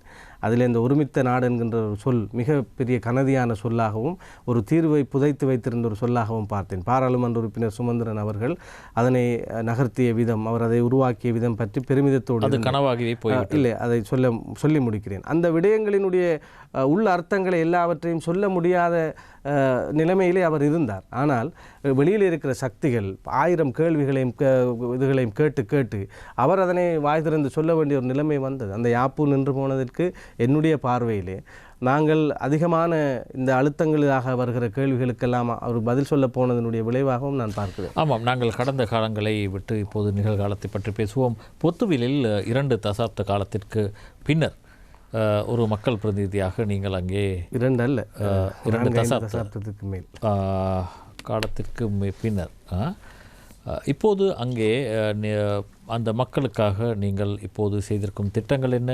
நீங்கள் ஒரு இளைஞராக அங்கே இளைஞர் யுவதிகளுக்கு நீங்கள் மேற்கொண்டிருக்கும் திட்டங்கள் என்ன? என்னை பொறுத்தளவில் எங்கள் ஊரினுடைய மிக முக்கியமான ஒரு பிரச்சனை ஹெடோயா என்கிற ஒரு நீர்ப்பாசன பிரச்சனை. இந்த ஹெடோயாங்கிற நீர்ப்பாசன பிரச்சனை ஏனென்றால் எமது ஊர் என்று சொல்கிற போது என்னுடைய பொத்துவிலை நான் இலங்கையிலே ஒரு ஐடியலான ஒரு ஊராக பார்க்கிறேன். அதனைத்தான் நான் காண்பிக்கவும் விரும்புகின்றேன். சிங்கள தமிழ் முஸ்லீம் மக்கள் ஒன்றாக இருக்கிற ஊர். யுத்த காலத்திலும் கூட எங்கள் ஊருக்குள் ஒற்றுமை எப்போதும் நிலவித்தான் இருந்தது. எனவே லகுகலை, பானமை, பொத்துவில், கோமாரி, ஊரணி என்ற பல பகுதிகள் 3 இனமும் வாழ்கிற பகுதிகளிலே குடிப்பதற்கான நீர் இல்லை என்பதுதான் பெரிய பிரச்சனை. நான் உங்களிடம் சொல்லியிருக்கிறேன், எனக்கும் அது ஒரு பிரச்சனை, என்னுடைய வீட்டிற்கும். அதே போன்று விவசாய காணிகளுக்கு பயிற்சிகைக்கான தண்ணீரும் இல்லை என்பது அங்கே ஒரு பெரிய பிரச்சனை. எங்களுடைய ஊரிலே ஒரு தெரிவு செய்யப்பட்ட பாராளுமன்ற உறுப்பினர் கிட்டத்தட்ட 50-60 வருடங்களுக்கு பிறகு நான் வந்தது போன்று என்னுடைய தகப்பனுடைய காலத்திலிருந்தே இந்த ஹெடோயா திட்டம் என்று பேசியே நாம் இருந்திருக்கின்றோம். அப்போ இந்த திட்டத்தை எப்படி நிறைவேற்ற வேண்டும் என்பது தொடர்பாக நான் கணிசமான காய் நகர்த்தல்களை செய்திருக்கிறேன். அதன் ஒரு பகுதியாகத்தான் கடைசியாக நடைபெற்ற டிசிசி மீட்டிங், அதற்கு முன்பான டிசிசி மீட்டிங்கிலே அந்த எல்லோரும் இருக்கத்தக்கதாக அந்த இடத்திலே நான் பகிரங்கமாக சொல்லியிருந்தேன், எங்களுடைய பகுதிகளுக்கு தண்ணீர் தருவதற்கு வாய்ப்புகள் இருக்கிறதா, இல்லை அந்த குழாய் இருக்கின்ற மக்கள் 40,000க்கு மேல் 2,500 கனெக்ஷன், அந்த 2,500 கனெக்ஷன்லேயும் ஒரு நாளைக்கு 1 மணி நேரம் தான் தண்ணீர் தருவார்கள். எப்படியான சூழல் சொன்னபோது ஒரே ஒரு வழி இந்த ஹெடோயா திட்டம் என்று அவர்கள் சொல்வார்கள். ஆனால் அதனை நிறைவேற்றுவதற்கு எந்த நடவடிக்கையும் மாட்டாது. எனவே கடந்த டிசிசிக்கு முன்பு நடந்த டிசிசியிலே நான் சொல்லியிருந்தேன், நீங்கள் ஒரு கடினமான தீர்மானம் எடுங்கள் அல்லது எங்களுக்கு தண்ணீரை தாருங்கள் என்று கேட்டவுடனே இந்த ஹெடோயா திட்டத்தை முன்கொண்டு செல்ல வேண்டும் என்ற தீர்மானம் எடுக்கப்பட்டது. கடந்த 2 நாட்களுக்கு முன்பு நடந்த டிசிசி மீட்டிங்கிலே இன்னும் வரக்கூடிய பாதீட்டிலே அதற்குரிய நிதியை நீங்கள் ஒதுக்க வேண்டும் என்று நான் அதனை மிக கடினமாக அந்த தீர்மானம் நிறைவேற்றப்பட்டிருக்கிறது. அதே போன்று அந்த தீர்மானம் தொடர்பாக அதற்கான இன்வெஸ்டர் இப்பொழுது இந்த நாட்டிலே பெரிய பிரச்சனை, அதற்கான ஒரு பெரிய ஒரு திட்டம் ஒன்று வருகிற போது அதற்கான நிதி பிரச்சனைகள் எல்லாம் இருக்கிறது. அந்த விவகாரங்களில் ஏதேனும் தடை வந்துவிடக்கூடாது என்பதற்காகவும் நான் கணிசமாக இயங்கிக் கொண்டிருக்கின்றேன். நிதி அமைச்சரிடம் என்னுடைய கோரிக்கையை முன்வைத்திருக்கின்றேன். துறைசார் அமைச்சர்களோடு இணங்கி அந்த விடயத்தை முன்கொண்டு செல்லுமாறு அவர் என்னை பணித்தார். துறைசார் அமைச்சர்களோடு இப்போது பேசியிருக்கிறேன். ஒரு மிகுந்த நம்பிக்கையோடும் ஒரு தினங்களாக மகிழ்ச்சியோடும் இருக்கிறேன். இந்த ஒரு விவகாரம் நடந்தாலே என்னுடைய அரசியலுக்கு அது போதுமானது என்பதுதான் என்னுடைய கருத்து. ஏனென்றால் குடிப்பதற்கும் வாழ்வதற்குமான தண்ணீரை பெற்றுக் கொடுத்தோம் என்பது ஒரு மிகப்பெரிய உரிமை அரசியல் என்று நான் அதனை கருதுகிறேன். ஒன்று. அதே போன்று கடந்த டிசிசி மீட்டிங்கிலே பொத்துவிலினுடைய வைத்தியசாலை, அருகாம்பே போன்ற சுற்றுலா பயணிகள் இருக்கிற இடத்தில் தண்ணீர் குடிப்பதற்கு இல்லாத போன்று அந்த வைத்தியசாலையும் 3 இன மக்களும் சிரமப்படுகிற ஒரு வைத்தியசாலை, சிறியதொரு பிரச்சனை என்றாலும் அம்பாறைக்கோ அக்கரைப்பற்றுக்கோ கொண்டு செல்கிற நிலைமைகள் தான் காணப்படும். இடப்படுகின்றன. எனவே அந்த இடத்திலே நான் மாவட்ட பொது வைத்தியசாலையாக கொண்டு வர வேண்டும் என்று கடந்த டிசிசியிலே கோரிக்கை விடுக்கப்பட்ட போது அந்த தீர்மானமும் நிறைவேற்றப்பட்டிருக்கிறது. இதற்கு முன்பு நடந்த டிசிசியிலே எங்களுடைய பஸ் டிப்போவை மெயினாக மாற்றுவது, இப்படி பல விடயங்கள். அதே போன்று மண்மலை என்கிற எங்களுடைய ஒரு பகுதி, அது ஒரு தொல்லியல் இடங்களோடு முரண்பட்ட ஒரு பிரச்சனையாக அது நீண்ட காலமாக உருவெடுத்து வந்தது. நான் தேர்தலுக்கு வருவதற்கு முன்பதாகவே அந்த இடத்திலே 72 ஏக்கரை மாட்கொள்வதற்கான அத்தனை சாத்தியங்களையும் உருவாக்குவதற்கான முயற்சிகள் நடந்தன. களத்தில் நின்று போராடியவன் நான். அந்த போராட்டத்தின் பேராக நான் அதிகாரத்தை பெற்ற பின்பு மீண்டும் போராடி அதனை இழப்பதற்கு நான் தயாராக இல்லை. அது மக்களுக்கு பெற்றுக் கொடுக்க வேண்டும். அதே சமயத்திலே நீதியான முறையிலே சகல அங்கிருக்கின்ற விகாரையில் இருக்கின்ற பௌத்த பிக்கு, அதே போன்று மக்கள் அவர்கள் வாழ்கிற இடம் எல்லாமே எங்களுக்கு ஒரு ஆர்கியோலஜி இடம் என்பதும் ஒரு அடையாளம். எமது ஊரிலே ஒரு டூரிசம் இருக்கிற ஊரிலே அது ஒரு அடையாளமாக இருந்து அது எங்களுடைய மக்களுக்கும் பயன் தர வேண்டும். அங்கே தொல்பொருள் என்ற போர்வையில் அங்கே பூர்வீகமாக நீங்கள் குடியிருக்கும் முஸ்லிம் பகுதிகளில் எல்லைகள் இடப்படுகின்றன. அது ஒரு இல்லை, அதைத்தான் சொல்கிறேன். அது 1963களில் இடப்பட்ட ஒரு வர்த்தமானி. அதற்கு பிறகு நடக்கின்ற இந்த வர்த்தமானி அறிவித்தல் வெளியிடப்பட இருக்கிறது. அதிலே எமது சமூகத்தினுடைய மக்கள் அடங்கலாக மக்களை நீக்கி அதற்கு ஏனைய பகுதிகளை தொல்லியல் இடமாக மாற்றுவதனூடாக அவர்களுக்கும் மக்களுக்குமான ஒரு சுமூகமான தீர்வை கொண்டு வந்து அந்த இடத்தில் ஒரு நல்லதொரு தீர்வு வர வேண்டும் என்பதுதான் என்னுடைய விருப்பம். அந்த ஒரு சுமூகமான தீர்வு அந்த விடயத்தில் கிடைக்கும் என்று நீங்கள் நம்புகிறேன். அதற்கான முயற்சியிலே நான் பல படிகளை தாண்டி கொண்டிருக்கிறேன். எல்லாவற்றையும் அதை சொல்லவும் முடியாது. இதே போன்றுதான் என்னுடைய தீர்மானமும். ஒரு அடிப்படையாக ஒரு நாளைக்கு 500 ரூபாய் கூட வருமானம் இல்லாத பெரும் குடும்பங்கள் நிறைய இருக்கின்றன. அது குறிப்பாக எல்லைப்புறங்களிலே, நாங்கள் அம்பாறை மாவட்டத்தின் எல்லைப்புறங்கள் பலவற்றிலும் இந்த வறுமை நிலைகளை பார்க்கிறோம். எனவே இவர்களுடைய அடிப்படை வாழ்வாதாரத்தை உயர்த்த வேண்டும். ஒரு குடும்பம் ஒரு 1000 ரூபாயாவது உழைப்பதற்கான வழியை என்னுடைய இந்த 5 வருட பதவி காலத்துக்குள் செய்து கொடுக்க வேண்டும் என்பதான ஒரு பெரும் ஒரு அவதானம் என்னிடம் இருக்கிறது. அதே போன்று எமது மாவட்டம் முழுக்கவுமே ஒரு 39க்கும் மேற்பட்ட காணி பிரச்சனைகள் இருக்கின்றன.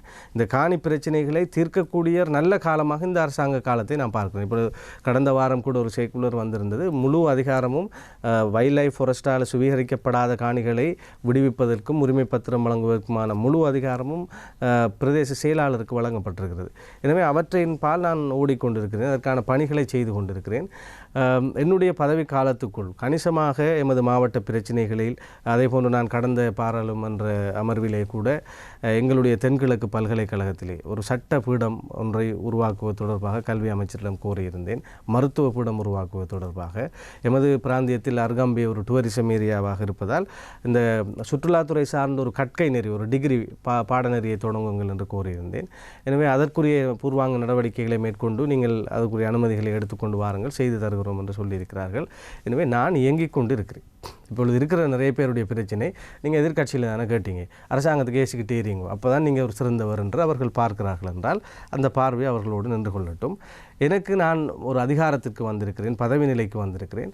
மக்கள் நலன் சார்ந்து எமது மாவட்ட பிரச்சனைகளை தீர்ப்பதற்காக நான் இயங்கிக் கொண்டிருக்கிறேன். அவ்வளவுதான். தேவைப்படுகிற போது நல்ல விடயங்களை ஆதரிக்கிறேன், தீய விடயங்களை எதிர்க்கிறேன். என்னுடைய பயணம் சென்று கொண்டிருக்கிறது. இளைஞர் விவதிகளுக்கான இந்த தொழில் வாய்ப்பு குறித்து தொழில் வாய்ப்பு நடவடிக்கை எடுத்து இல்லை, தொழில் வாய்ப்பு அரசாங்கத்தை பொறுத்தளவிலே இப்போ 1 லட்சம் வேலை வாய்ப்புகள் என்ற திட்டத்தின் கீழ் என்னாலும் ஒரு சிலருக்கு தொழில் வழங்கி கொடுக்கக்கூடியதாக இருந்தது.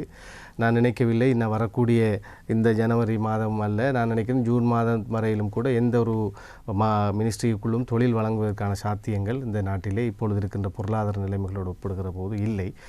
இப்படிப்பட்ட ஒரு சூழலிலே ஒரு சுய வேலைவாய்ப்பை ஊக்குவிக்கின்ற வகையிலான சில வேலை திட்டங்களை நான் என்னுடைய பகுதிகளிலும் முன்னெடுத்து கொண்டு வருகிறேன். அதுக்கான பூர்வாங்க வேலைகளை செய்து கொண்டிருக்கின்றேன். என்னுடைய அஜெண்டாவிலே மிக முக்கியமாக இருக்கிறது ஒரு அரச வேலையோ அல்லது ஒரு தொழில் முனைவோர்களை உருவாக்குவதற்கான வேலை திட்டங்களையோ எப்படியேனும் செய்து விட வேண்டும் என்பதில் நான் குறியாக இருக்கிறேன். உண்மையில் இந்த கொரோனா ஒரு பெரியதொரு பின்னடைவை தந்திருக்கிறது. எந்த ஒரு விடயத்தையும் செய்து கொரோனா நிலைமை அங்கே எப்படி இருக்கின்றது? எங்களுடைய ஊரை பொறுத்தளவிலே மக்கள் பாதிக்கப்பட்டிருக்கிறார்கள். கல்முனை பிராந்தியம் முழுவதுமே இப்பொழுது பிரச்சனைக்குரிய விடயமாகத்தான் இருக்கின்றது. ஒரு வீட்டிலே ஒருவர் என்கின்ற அளவிலே முன்பு கொரோனா ஒருவருக்கு பாசிட்டிவ் ஆகிவிட்டால் அவரை தனிமைப்படுத்த வேண்டும் என்று ஒரு பெரியதொரு ஆரம்பத்திலே எல்லோரும் பதட்ட நிலை இருந்தது. இப்போது எப்படி என்றால் டெஸ்ட் பண்ணினால் பாசிட்டிவ் வந்துவிடும், எனவே செல்ஃப் குவாரண்டைன், ஹோம் குவாரண்டைன், வீட்டிலே இருங்கள் என்கின்ற அளவில் வந்திருக்கிறது. எமது வைத்தியசாலையிலும் கூட 30 பேர் அளவிலே இப்பொழுது அட்மிட் செய்யப்பட்டிருக்கிறார்கள். அதே சமயத்திலே சிலிண்டரினுடைய பிரச்சனை இப்பொழுது பெரிய பிரச்சனை. 20 சிலிண்டர் வகையில் தான் எங்களுடைய வைத்தியசாலையில் அடிப்படையில் இருக்கிறது. ஒருவருக்கு ஆக்சிஜன் வழங்க வேண்டுமாக இருந்தால் 24 சிலிண்டர் தேவைப்படும். எனவே சிலிண்டரிலிருந்து ஆக்சிஜனை சிலிண்டர் முடிந்தவுடன் வாகனத்தை கொண்டு மகாஓயாவுக்கு சென்று தான் நாங்கள் நிரப்பிக் கொண்டு வருகிறோம். சிலிண்டர் ஆக்சிஜன் பிளான்ட் அம்பாறை மாவட்டத்தை பொறுத்தளவிலே 2-3 இடங்கள் தான் இருக்குது. மகாஓயாவில் பிரதானமாக இருக்கிறது, கல்முனை சவுத்தில் இருக்கிறது. ஆனால் அதிலும் கூட இன்னும் ஒரு குறைபாடுகள் இருக்கின்றன. கடந்த டிசிசி மீட்டிங்கில் அதனை பலப்படுத்துவது தொடர்பாக பேசியிருக்கின்றோம். சிலிண்டர்ஸ் நிறைய கொள்வனவு செய்ய வேண்டிய தேவைப்பாடு இருக்கிறது. இப்பொழுது இருக்கின்ற கொரோனா நிலைகள் இன்னும் மோசமடையமாக இருந்தால் இந்த ஆக்சிஜன் சிலிண்டரினுடைய தட்டுப்பாடு ஒரு மிகப்பெரிய பிரச்சனையாக மாறிவிடும். நாங்கள் கடந்த நாட்களிலே இந்தியா ஏனைய நாடுகளில் அந்த பிரச்சனைகளை பார்த்தோம். எனவே அரசாங்கம் அதற்காக உடனடி நடவடிக்கையாக இப்பொழுது புதிய சிலிண்டர் கொள்வனவு உள்ளிட்ட பல விடயங்களிலே இப்பொழுது ஈடுபட்டு வருகிறது. இந்த வெக்சினேஷன் மூலமாகத்தான் இதனை கட்டுப்படுத்த முடியும். எனவே அதிகமாக இந்த வெக்சினேட் பண்ணுற விடயங்களில் அரசு கவனம் செலுத்துவதை நாம் பார்க்கின்றோம். கொரோனா விடயத்தை எடுத்தாலும் இப்படித்தான் என்னவென்றால் முதலாவது அலையை நாங்கள் வெற்றிகரமாக கையாண்ட போது இலங்கையை குறித்து ஒரு பெரும் பாராட்டு கிடைத்தது. ஒரு சுகாதாரத்துறையிலே இலங்கை எப்போதும் எல்லோருக்கும் ஒரு கேஸ் ஸ்டடீஸாகத்தான் இருக்கிறது என்றெல்லாம் சொல்லியிருந்தார்கள். இலங்கையினுடைய ஹெல்த் சிஸ்டம் உண்மையிலே அப்படித்தான். நம்முடைய கொரோனாவுக்கு முன்பும் கூட எமது ஆசிய பிராந்தியத்தை நாம் எடுத்து பார்த்தால் இலங்கையினுடைய சுகாதார முறைமை நன்றாக இருந்தது. முதலாவது அலையை வெற்றிகரமாக எதிர்கொண்டோம். இந்த எதிர்த்த தரப்புகள் வெற்றிகரமாக எதிர்கொண்டார்கள் என்று பாராட்டவும் இல்லை இந்த அரசை நான் சொல்கிறேன். எனவே எதிர்க்கட்சி அரசியல் என்பது எல்லாவற்றையும் பிளேமிங் பொலிட்டிக்ஸ். இப்பொழுது உண்மையாக இந்த நாட்டில் நீங்கள் கூறுவது போல இதர அதாவது ஸ்ரீலங்கா முஸ்லீம் காங்கிரஸ், அகில இலங்கை மக்கள் காங்கிரஸ், இப்படி எல்லா கட்சிகளிலும் உள்ள எம்பிக்கள் ஏன் நீங்கள் நினைப்பது போன்று நினைந்து ஒரு கூட்டாக செயற்பட்டால் மக்களுக்கான தேவைகளை நீங்கள் நிவர்த்தி செய்யலாம் அல்லவா? இல்லை, இப்பொழுது ஏன் அந்த குறைபாடு, ஒரு ஒற்றுமையின்மை? இல்லை, அது நீங்கள் எங்களுடைய முஸ்லீம் சமூகம் சார் கட்சிகளை மட்டும் சொல்லுது இல்லை, நான் ஒட்டுமொத்த பாராளுமன்ற சிஸ்டம் முறைமையை தான் பார்க்கிறேன். ஒரு முக்கியமான இக்கட்டான ஒரு இடர்பாடுகள் வருகிற போது அரசியல் செய்வதை விடுத்து நாம் நாட்டை கட்டி எழுப்புவதிலே அவதானம் செலுத்த வேண்டும். சுனாமியிலே அது நிகழ்ந்தது. சுனாமி வந்தபோது எல்லோருக்கும் அது ஒரு பேரழிவாக வந்தது. அதுபோல தான் இவ்வாறான நிலைமைகள், கோவிட் போன்ற நிலைமைகள் உருவாகிற போது அதனை நாங்கள் அதிலிருந்து நாம் வெற்றிகரமாக எம்மை மீண்டு கொண்டு செல்வதற்கான வழிமுறைகள் பற்றி எல்லோருமாக இணைந்து சிந்திக்க வேண்டும். பல பேரை நான் பாராளுமன்றத்திற்குள்ளும் பார்க்கின்றேன். எதுவும் செய்வது கிடையாது. இப்பொழுது நாங்கள் அரசாங்கம் நடத்துகின்ற டிசிசி மீட்டிங்களுக்கு கூட போவது கிடையாது. சில கோவிட் தொடர்பாக ஒரு செயலணிகள் உருவாக்கப்படும், மாவட்ட ரீதியாக பிரதேச ரீதியாக இயங்குகின்றன. அந்த செயலணியில் கலந்து கொள்வது கிடையாது. அந்த ஊரிலே நடக்கிற கோவிட் பாதிப்புகள் தொடர்பாக என்ன செய்ய வேண்டும் என்பதான எந்த ஒரு முயற்சியும் எடுப்பதும் இல்லை. அரசில் உள்ளவர்கள், அமைச்சர்களை, அதிகாரிகளை தொடர்பு கொள்வதும் கிடையாது. இவ்வாறு எங்கேயாவது ஒரு இடத்திலே வந்து கொண்டு மொத்தமாக விமர்சிப்பது என்கின்ற விமர்சன அரசியலை மட்டும் செய்பவர்களை நான் பார்த்து கவலை உறுகிறேன். அப்படி அல்ல. நமக்கு ஒரு பணி கிடைத்திருக்கிறது, மக்கள் ஆணை தந்திருக்கிறார்கள். அந்த அதிகாரத்தை கொண்டு என்ன நல்லது செய்ய முடியும், என்னால் முடிந்தவற்றை நான் மாவட்டம் முழுவதுமாக நான் செய்து கொண்டு தான் என்னுடைய பணி தொடர்ந்து கொண்டிருக்கிறேன். இப்பொழுது ஓட்டமாவடியிலுடைய மையவாடி முஸ்லீம் ஜனாசாக்களை அடக்கம் செய்வதற்கான மறுப்பு இந்த அரசாங்கத்தால் ஆரம்பத்தில் போடப்பட்டது. இந்த நிலைமை எப்படி வந்திருக்கிறது என்றால், உண்மையிலே தகனம் செய்ய விருப்பமுள்ளவர்களுக்கும் ஒரு நிலைமை மோசமாக இருந்தால் தகனம் செய்ய இடமில்லை, அவர்களையும் அடக்கம் செய்யுங்கள் என்ற ஒரு நிலை வந்திருக்கிறது. ஓட்டமாவடியிலே மஜ்மா நகரிலே அது நிறைவடைகிற போது இறக்காமத்திலும் அதே போன்று கிண்ணியாவிலும் இனி புத்தளத்திலும் கூட இப்பொழுது நாங்கள் அடக்குவதற்கான இடங்கள் பற்றிய ஒரு பரிசீலனை செய்து கொண்டிருக்கிறோம். எனவே மக்கள் இதில் குழம்பவும் தேவையில்லை. யாரும் செய்கிற போலி அரசியலை நீங்கள் தூக்கி பிடிக்கவும் தேவையில்லை. இறக்காமத்திற்கான ஆவணப்படுத்தல் விஷயங்கள் எல்லாம் நடந்தேறிவிட்டன. அந்த மஜ்மா நகர் முடிந்த கையோடு இது ஸ்டார்ட் ஆகும். அதே போன்று கிண்ணியாவும் பரிசீலனையில் உள்ளது. நாங்கள் எல்லா பிரதேசங்களிலும் அடக்குவதற்கான அனுமதியை தாருங்கள், உயர்ந்த இடங்களை நாங்கள் பரிசோதித்து தருகிறோம் என்ற விடயங்களை இப்போது பேசிக் கொண்டிருக்கிறோம். எனவே முடியுமான பணிகளை நாம் சேர்ந்து இயங்கி செய்து கொண்டிருக்கிறோம். தடுப்பூசிகள் வழங்கும் விடயத்தில், அதாவது மத்திய அரசிலிருந்து பெற்றுக் கொடுக்கும் விடயத்தில் நீங்கள் ஏதாவது தலையீட்டை செய்து? நிச்சயமாக நாங்கள் என்னுடைய அம்பாறை கல்முனை பிராந்தியத்துக்கு ஆரம்பத்தில் தடுப்பூசிகள் வழங்குவதிலே தாமதங்கள் இருந்தன. எனவே ஆரம்பத்தில் தடுப்பூசிகள் மிக குறைவான அளவு வந்ததால் அவர்கள் அம்பாறைக்குத்தான் அதிகமாக அதை வழங்கியிருந்தார்கள். இலங்கையில் 25 மாவட்டம், ஆனால் RDHS பிரிவு 26 இருக்கிறது. ஏனென்றால் கல்முனை முஸ்லீம் பிரிவாக RDHS இருக்கிறது, அதே போன்று அம்பாறையிலும் இருக்கிறது. பின்பு நாங்கள் அது பற்றி உடனே சென்று கதைத்ததன் பிற்பாடு அதற்கு பிறகு வேக்சின் வருகின்ற வீதமும் கூடியதன் பிற்பாடு வழங்கப்பட்டது.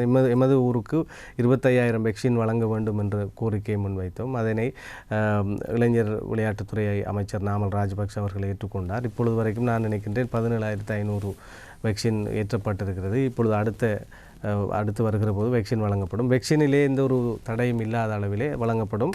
அதில் உண்மையாக அரசினுடைய நேர்மையை நான் இங்கே சொல்ல வேண்டிய ஒரு தேவைப்பாடு இருக்கிறது. இந்த ஃபைசர் என்ற ஒரு ஒரு வகையான ஒரு மக்களுக்குள் அந்த ஃபைசர் அடிக்க வேண்டும் என்ற ஒரு எண்ணமெல்லாம் வந்திருக்கிறது. அவர்கள் அதனை வழங்குகிற போது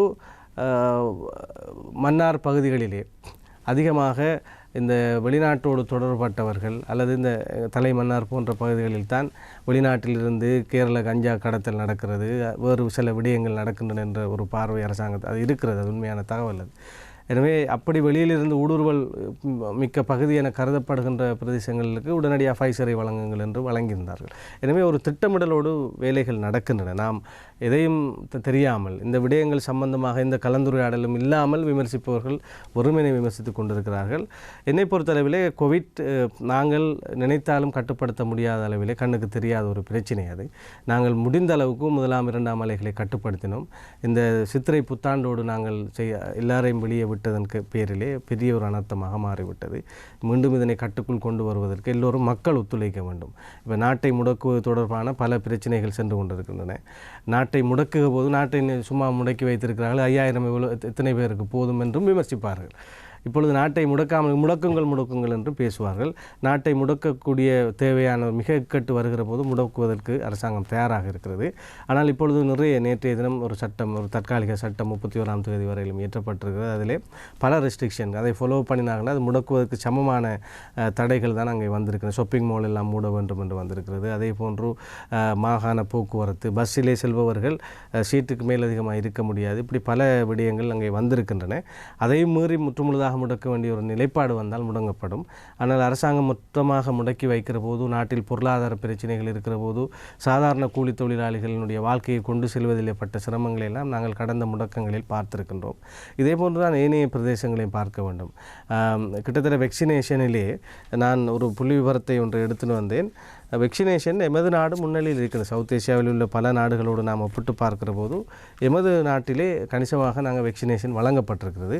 இன்னும் வெக்சினேஷன் வழங்கப்பட வேண்டும். இங்கே இருக்கிற ஒரு குறைபாடு இந்த அரசாங்கத்தின் மீது நான் நினைக்கிறேன். இப்பொழுது தடுப்பூசிகளை பெருமளவிலானோர் பெற்றுக்கொள்கின்ற எனது அடுத்த ஒரு கேள்வி இங்கே அதில் கடைசியாக நான் முடிக்க வேண்டும். ஒரே ஒரு குறைபாடு இருக்கிறது என்னென்றால், இந்த கோவிட் செயலணி என்கின்ற ஒரு விடயம் சுகாதாரத்துறையோடு ஒத்துப்போகவில்லை என்கிற அரசாங்கத்திற்குள்ளும் பல பேருக்கு இந்த முரண்பாடு இருக்கிறது. இராணுவம் சார்ந்தவர்கள் உண்மையிலே ஒரு வெக்சினேஷனை வழங்குகிற போது மக்களுக்கு அவர்கள் பணி செய்கிற போது சிறந்தவர்களாக இருக்கிறார்கள். தீர்மானம் எடுக்கிற போது இராணுவத்தின் சிலரிடம் அந்த தீர்மானங்களை எடுக்கும் நிலை இங்கே உருவாகி இருப்பது ஒரு பலத்த விமர்சனத்தை உருவாக்கி இருக்கிறது. சுகாதாரத்துறைக்கும் அவர்களுக்கும் இடையிலான ஒரு பெரும் போட்டி நிலையை உருவாக்கி இருக்கிறது. இது சரி செய்யப்பட வேண்டும். இது என்னுடைய ஒரு பலமான குற்றச்சாட்டும் தான். நான் மாத்திரமல்ல, இதே தான் ஐக்கிய தேசிய கட்சியின் தலைவர் அரசாங்கத்திற்குள்ளும் கூட பல பேர் இதனை சொல்கிறார்கள். இராணுவத்தை பயன்படுத்தி பணிகளை ஆற்றுவது என்பது எல்லா நாடும், ஹீகோ சாவஸ் கூட வெனிசுலாவிலே இதனை திறம்பட செய்திருந்தார். அவர்கள் இந்த மக்களுக்கு வெக்சின் ஏற்றுகின்ற பணி இப்படியான விடயங்கள் ஓகே. ஆனால் அந்த தீர்மானம் எடுக்கிற போது சுகாதாரத்துறை சார்ந்த பிரச்சனையிலே சுகாதாரத்துறையினரே தீர்மானம் எடுக்க வேண்டும் என்கின்ற அந்த நிலை தோற்றுவிக்கப்பட வேண்டும். ஆனால் கோவிட் செயலணி கூட்டத்தில் சுகாதாரத்துறையினர் கலந்து கொள்கின்றனர். அதில் நினைக்கிறேன் அவர்கள் புறக்கணிக்கப்படவில்லை. இல்லை, அவர்களுடைய கருத்துக்கள் செவிமடுக்கப்படுவதாக இல்லை, அல்லது அவர்களுடைய கருத்துக்களின் படி முடிவுகள் எடுக்கப்படுவதாக இல்லை. அதற்கு மேலே சில முடிவுகள் எடுக்க அப்படியான விமர்சனங்கள் இருக்கத்தான் செய்கின்றன. நீங்கள் இவ்வளவு மக்களுக்கு இப்படியான வேலைகளை செய்யும் இந்த சூழ்நிலையில் அமைச்சரவை மாற்றங்கள் நடக்கின்றன. உங்களுக்கு ஒரு இராஜாங்க அமைச்சு பொறுப்பை ஏற்பதற்கு அழைப்பு விடுத்தால் உங்களுக்கு அதை வைத்துக்கொண்டு மக்களுக்கான சேவைகளை ஆற்றலாம். உங்களது நிலைப்பாடு என்னவாக இருக்கும்? நான் உங்களிடம் மீண்டும் சொல்கிறேன், இந்த நாட்டிலே பேச வேண்டிய விடயங்கள் பேசப்படுவதாக இல்லை. இராஜாங்க அமைச்சர் விவகாரம் இதுவும் இந்த முகப்புத்தகம் வாயிலான செய்திகள். ஒரு சில பேர் சும்மா கட்டவிழ்த்து விடுகிற சில வதந்திகளை, இப்போ நான் ஏற்கனவே சொன்னதற்கு அமைவாக அரசியலில் அதிகாரம் பெற ஆசையுடையவர்கள், அரசியலில் அதிகாரம் இழந்திருப்பவர்கள். இல்லை, நீங்கள் எனது கேள்வி என்னவென்றால், அப்படி நீங்கள் மக்களுக்கு எதையாவது உங்களது பதவிக்காலத்தில் செய்ய ஆசைப்படுகிறீர்கள், அதற்கு உங்களுக்கு ஒரு அதிகாரம் தேவை. அப்படியான ஒரு நேரத்தில் ஒரு பொறுப்பை தந்தால் நீங்கள் ஏற்பீர்களா இல்லையா? அவ்வளவுதான். இல்லை, பொறுப்பை தந்தால் என்றால் நான் ஜனாதிபதி பொறுப்பை தந்தாலும் ஏற்று நடப்பேன் நான், அதில் மாற்று கருத்து இல்லை. அப்படி அல்ல, இப்பொழுது இருக்கிற நாட்டில் இருக்கிற சூழலிலே இப்பொழுது இந்த ரீஷஃபிள் ஒன்று நடந்திருக்கிறது. அமைச்சரவையிலே ஒரு மாற்றம். இந்த அமைச்சரவையில் ஏற்படுத்த ஒரு எம்பியாக உங்களுக்கு குறிப்பிட்ட எல்லை தூரம் வரை செல்லலாம். ஆனால் ஒரு ராஜாங்க அமைச்சு என்பது ஒரு அதிகாரத்தை கையில் எடுத்து நீங்களே முடிவுகளை எடுக்கலாம். இந்த வித்தியாசம் இல்லை. அதற்கு எனவேதான் நீங்கள் ஏற்பீர்களா இல்லையா என்பதுதான் ஒரு இல்லை. நான் உங்கள்கிட்ட சொன்னேன், நமக்காக பதவி தருகிற போது ஏற்போம் என்பது ஏற்க மாட்டோம் என்பதால், நமக்கு ஒரு பதவி தந்தால் அந்த பதவியை கொண்டு மக்களுக்கு சேவை செய்ய வாய்ப்பு இருந்தால் அதை ஏற்க மாட்டோம் என்றால், ஆனால் நான் தலைவர் இருக்கிறார், கட்சி இருக்கிறார், அது ஒரு விடயம். நாட்டிலே இருக்கிற நிலைமையிலே இப்பொழுது இந்த புதிய ராஜாங்க அமைச்சு அவருக்கு கொடுக்க போகிறார்கள், கிழக்கில் மூவருக்கு வாழ்த்துக்கள், இப்படி நிறைய நான் முகப்புத்தகங்கள் அப்படியெல்லாம் ஒன்றுமில்லை. அரசாங்கத்திற்கு அப்படியான எந்த திட்டமும் இல்லை. அரசாங்கத்திற்குள் இருக்கின்ற சிரேஷ்டமான பல பேர் அமைச்சர்களாக இருக்க வேண்டியவர்கள், கேபினெட் அமைச்சர்களாக இருக்க வேண்டியவர்கள் இப்பொழுது சும்மா இருக்கிறார்கள். அவர்களுக்கு என்ன செய்வது என்பது தொடர்பாக சிந்திப்பதற்கு கூட இந்த அரசாங்கத்திற்கு வழியே இல்லை. ஏனென்றால் கோவிட் பிரச்சனை வேறாக இருக்கிற போது அதை பற்றி சிந்திக்க முடியாது. நான் நினைக்கின்ற அளவிலே இந்த கோவிட் பிரச்சனைகளுக்கான ஒரு நல்ல ஒரு தீர்வு எட்டப்பட்டதன் பிற்பாடு ஒரு தேசிய அரசாங்கம் பற்றியதான ஒரு பார்வை வந்தால், அதற்கான தேவைப்பாடுகள் வருமாக இருந்தால், அப்போது புதிய அமைச்சுக்கள் கொடுக்க வாய்ப்பு ஏற்படுமே அல்லாமல் இப்பொழுது இருக்கிற இந்த சட்டத்தின் பிரகாரம் அமைச்சுக்களை அதிகரிக்க முடியாத ஒரு விடயம். அண்மையிலே ஒரு ரீஷஃபிள் நடந்திருக்கிறது. அதிலே நான் கல்வி அமைச்சராக தினேஷ் குணவர்தன் அமைச்சர் அவர்களுக்கு வழங்கப்பட்டதை எடுத்து எனக்கும் ஒரு மகிழ்ச்சி ஒன்று இருக்கிறது. அதேபோன்று வெளிவிவகார அமைச்சராக இப்பொழுது GL பீரிஸ் அவர்களுக்கு வழங்கப்பட்டிருக்கிறது. நான் அதை இப்படியும் பார்க்கின்றேன். இடதுசாரி முகம்தான் எங்களுடைய தினேஷ் குணவர்தன் அமைச்சரினுடைய முகம். இப்பொழுது GL பீரிஸ் அவர்களுக்கு அது வழங்கப்பட்டிருக்கிறது. எனவே எமது நாட்டிலே வெளிநாடுகளுக்கான இன்னும் ஒரு செய்தி அந்த மாற்றத்தினூடாக செய்யப்பட்டிருப்பதாக கூட பார்க்கிறேன். வேறு சில அமைச்சு மாற்றங்களிலே சிலவற்றில் பற்றிய விமர்சனம் எனக்கும் உண்டு, அதிலே நடைபெற்ற ரீஷஃபிளில். ஆமாம், முஸ்லிம்களை பொறுத்தவரை அவர்களை பிரதித்துவப்படுத்தும் பல கட்சிகள் இருக்கின்றன. ஸ்ரீலங்கா முஸ்லிம் காங்கிரஸ், அகில இலங்கை மக்கள் காங்கிரஸ், தேசிய காங்கிரஸ், உலமா கட்சி, இப்படி இவ்வளவு கட்சிகள் இருந்து மக்களுக்கான பணியாற்றி இப்போதைக்கு இவ்வளவு காலத்தின் பின்னர் அஷ்ரஃபின் கனவு நிறைவேறியிருக்கிறதா கிழக்கு மாகாணத்தில்? ஆம், அஷ்ரஃப் சார் அவர்கள் உண்மையிலே இலங்கையினுடைய அரசியலிலே மறக்க முடியாத ஒருவர். அவர் தேசிய அரசியல் முக்கியத்துவம் வாய்ந்த ஒரு தலைவர். எம்எச்எம் அஷ்ரஃப் அவர்கள் முஸ்லீம் காங்கிரஸை தோற்றுவிப்பதற்கு முன்பதாகவே தமிழ் சமூகத்தோடு இணைந்ததாக தமிழர் விடுதலை கூட்டணியோடு இணைந்து பயணித்த ஒருவர். ஆனால் எமது சமூகத்திலே, அது விடுதலை புலிகளினுடைய பயங்கரவாதம் இருந்த காலகட்டத்திலே முஸ்லீம் சமூகம் அந்த விடுதலை புலிகளுக்குள் இருந்த முஸ்லீம் சமூகத்தவர்கள் கூட ஒதுக்கப்பட்ட சூழல்களிலெல்லாம் எமக்கான ஒரு அடையாளம் தேவை என்ற அடிப்படையில் அவர் முஸ்லீம் காங்கிரஸை தோற்றுவித்திருந்தார். ஆனால் அஷ்ரஃப் சாருடைய அரசியல் பாதையை நாம் எல்லோரும் புரிந்தாக வேண்டும். அஷ்ரஃப் சார் அவர்கள் அரசியலுக்குள் நுழைகிற போது சிறிமாவோ பண்டாரநாயக்கவோடு அவருடைய பயணத்தை தொடங்குகிறார். ஆனால் வெற்றி பெறக்கூடிய சாத்தியம் பிரேமதாச அவர்களுக்கு இருக்கிறது என்று தெரிந்தவுடன் பிரேமதாசாவுடன் தான் அவருடைய கூட்டை முதலாவதாக செய்கிறார். பின்பு 94 சந்திரிகா பண்டாரநாயக்காவினுடைய அலை வீசிய போது சந்திரிகா பண்டாரநாயக்காவோடு இணைந்து போகிறார். பின்பு 99 அவருக்கும் சந்திரிகா பண்டாரநாயக்காவுக்கும் இடையில் ஒரு முரண்பாடுகள் வலுத்திருந்த போதும் கூட வெற்றி பெறக்கூடிய சாத்தியம் சந்திரிகா பண்டாரநாயக்காவுக்கு இருக்கிறது என்று அவருடன் தான் அவர் கேட்கின்றார். நான் இங்கே என்ன சொல்ல வருகிறேன் என்றால், எம்எச்எம் அஷ்ரஃப் அவர்களை பொறுத்தளவிலே சிறுபான்மை சமூகத்தினுடைய அரசியல் எப்படியாக இருக்க வேண்டும் என்பதில் அவர் தெளிவாக இருந்தார். பெரும்பான்மை சமூகத்தினுடைய முடிவு என்னவாக இருக்கிறதோ அந்த ஆட்சியோடு செல்வதன் ஊடாகத்தான் நம்மால் சமூகத்திற்கு நல்லது செய்ய முடியுமோ இல்லையோ நம்மை பாதுகாக்க முடியும் என்பதில் தெளிவாக இருந்தார். அதில் அவர் வந்த இன்னும் ஒரு விடயம்தான் நுவா என்கின்ற ஒரு கட்சியை அவர் தொடங்குகிறார். அவருடைய இறுதி காலத்தில் நாம் ஒரு எமது சமூகம் மட்டுமே என்பதான ஒரு அடையாளத்தோடு ஒரு இனவாத ரீதியாக அல்லது இன ரீதியான ஒரு பார்வையோடு நாம் அரசியல் செய்ய விட்படுவோமாக இருந்தால், பெரும்பான்மை சமூகமும் அவனுடைய சமூகத்தை முன்னிறுத்தி ஒரு அரசியல் செய்ய முற்பட்டால் அங்கே தோற்றுப்போவர்களாக நாமே இருப்போம். எனவே அவருடைய அந்த நுவாவினுடைய வீழ்ச்சி, சில பேர் சொல்வார்கள் நுவாவினுடைய தோற்றத்தினூடாக 2012 ஒரு சிறுபான்மை பிரதமரை கனவு கண்டார் என்று கூட சொல்லப்படும். அது ஒரு அல்டிமேட் கனவு, அது நல்ல விடயம். ஆனால் அதில் இன்னொரு பார்வை நாம் இப்படித்தான் பார்க்க வேண்டும். சகல இனங்களும் ஒன்றிணைந்த பயணம் ஒன்றினூடாக மட்டும்தான் இந்த நாட்டை கட்டியெழுப்ப முடியும் என்பதில் அவர் மிக தெளிவாக இருந்தார். சந்திரிகா பண்டாரநாயக்கா அவர்கள் கொண்ட அந்த பிராந்தியங்களின் ஒன்றிணைவு என்கின்ற அந்த புதிய யாப்பை பாராளுமன்றத்திற்குள் 3 மணி நேரம் வாசித்தவர் எமது கட்சியின் தலைவர் எம்எச்எம் அஷ்ரஃப், முஸ்லீம் காங்கிரஸ் ஸ்தாபக தலைவர் அவர்கள். அந்த அந்த அது கூட முடியாமல் போனது. ஏனென்றால் இந்த எதிர்க்கட்சி முறைமை தான். எதிர்க்கட்சியில் இருப்பவர்கள் தீர்வு நல்லதா என்று பார்ப்பதில்லை, அவர் கொண்டு வராரா எதிர்க்க வேண்டும், இந்த நிலைப்பாடு தான் இருக்கிறது. நீங்கள் இந்த ஆண்டாண்டு காலம் இந்த பட்ஜெட் எல்லாம் பாருங்கள், டிஃபென்ஸுக்கான வாக்கெடுப்பு இந்த முறை நடந்தாலும் எதிர்க்கட்சி வந்து எப்ஸ்டைன் ஆகிவிடுவார்கள். டிஃபென்ஸ் எதிர்த்தா சிங்கள மக்கள் எங்களை எதிர்த்துருவாங்க. இப்போ நீங்கள் சஜித் பிரேமதாஸ் அணி எல்லாவற்றையும் எதிர்ப்பார்கள். பட்ஜெட்டிலே டிஃபென்ஸுக்கு ஒரு தனி வாக்கெடுப்பு கஜேந்திரகுமார் பொன்னம்பலம் அவர்கள் விடுத்தார்கள். உடனே இவர்கள் வெளிச்சென்று விட்டார்கள். ஏன் டிஃபென்ஸை எதிர்த்தால் சிங்கள சமூகம் பாதுகாப்பை நீங்கள் எதிர்த்து விட்டீர்கள் என்று சொல்லுவாங்க. எனவே இவர்களுடைய நோக்கம் இந்த ஆளும் எதிர்க்கட்சிகளை பார்த்தால் ரணில் விக்ரமசிங்கே அவர்களை அவர்கள் தான் முன்னின்று அந்த சந்திரிகாவினுடைய தீர்மானத்தை எரிப்பதிலே காரணமாக இருந்தார்கள். அதேபோன்று இவர்கள் தீர்வை கொண்டு வருகிற போது அவர்கள் எதிர்ப்பார்கள். என்னுடைய பார்வை ஒரு இளம் பாராளுமன்ற உறுப்பினராக, கூடவே ஒரு ஊடகவியலாளனாக என்னுடைய பார்வை என்னவென்றால் இந்த ஒட்டுமொத்த சிஸ்டம் மாற வேண்டும்.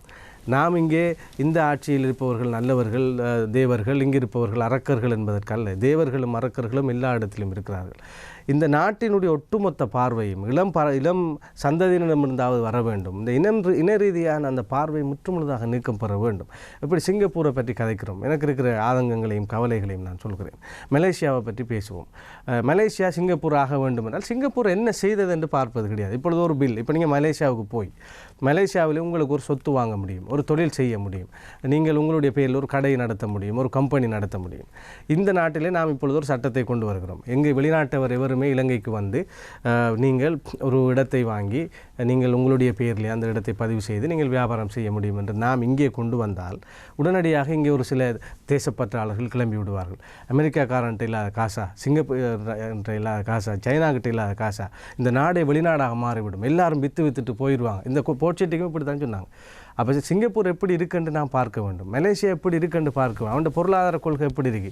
வெளியிலிருந்து ஒரு இன்வெஸ்டர் நம்ம நாட்டுக்குள்ளே வருவாராக இருந்தால் அந்த இன்வெஸ்டருக்கு நாம் உரிய விஷயங்களை இங்கே செய்து கொடுக்க வேண்டும். போர்ட் சிட்டிக்கு பின்னர் இலங்கையின் எதிர்காலம் இல்லை, போர்ட் சிட்டி அமைக்கப்பட்டதன் பிற்பாடு பொருளாதாரத்தில் ஒரு முன்னேற்றம் ஏற்படும். இப்பொழுதோ சஸ்டைனபிள் டெவலப்மெண்ட் தான் எல்லாமே. எல்லாவற்றிலும் தீங்கும் இருக்கிறது. ஒரு பெரும் பாதை நாம் போட போகிறோம் என்றால் அந்த பாதையை போடுகிற வழியிலே விலங்குகள் சாக நேரிடும். விலங்குகளை குறுக்கிறது இப்பொழுது நம்ம எக்ஸ்பிரஸ் வேயிலே நாய்கள் அடிக்கடி சாவது போன்று ஏற்படும். ஒரு சிலருக்கு குறுக்கீடுகள் வரும், இல்லாமல் இல்லை. எல்லாவற்றிலும் பிரதிபலன்கள் இருக்கிறது. அதே சமயத்தில் இந்த சஸ்டைனபிள் டெவலப்மெண்ட் என்பது தீங்கை குறைத்து நன்மையை கூட்டுகிற விடயம்தான். இலங்கையிலே வெளிநாட்டு அந்நியர்களுடைய இன்வெஸ்ட்மெண்ட்டை கூட்டுறதுக்கான பொறிமுறை என்ன என்ற பார்வையே இல்லை. நீங்கள் சிங்கப்பூரிலே அவர் சிங்கப்பூரின் சிற்பியாக உருவான போது ஜப்பானை அழைத்தார், அமெரிக்காவை அழைத்தார் லீ குவான் யூ. நீங்கள் சைனா அல்ல, ஜப்பானையும் அமெரிக்காவையும் யூரோப்பியன் யூனியன் போன்ற நாடுகளை அழைத்தார். இந்த நாட்டிலே நீங்கள் உங்களுடைய ஃபேக்டரிகளை வைத்துக்கொள்ளுங்கள், தொழில் செய்யுங்கள், உங்களுக்கு நான் வேண்டிய சலுகைகள் செய்து தருகிறேன், என்னுடைய மக்களை நீங்கள் ஊழியர்களாக வைத்துக்கொள்ளுங்கள், வெறும் சாதாரண ஊழியர்கள் மட்டுமல்ல, துறைசார் நிபுணர்களான பயிற்சியையும் என்னுடைய மக்களுக்கே கொடுத்து உயர் சம்பளம் வழங்குங்கள் என்று அவர் சொன்னார். அப்போ பெரும்பாலும் வெளிநாட்டுக்கு இன்வெஸ்ட்மெண்ட் பண்ண போபவர்கள் வந்து குறைந்த ஊதியத்தோடு லாபமிட்ட தான் பார்ப்பார்கள். இப்போ உங்களுக்கு தெரியும், மல்டிநேஷ்னல் கம்பெனிஸ் நிறைய அமெரிக்காவில் எல்லாமே இந்தியா இங்கே இந்த நாடுகளில் தான் இருக்கும்.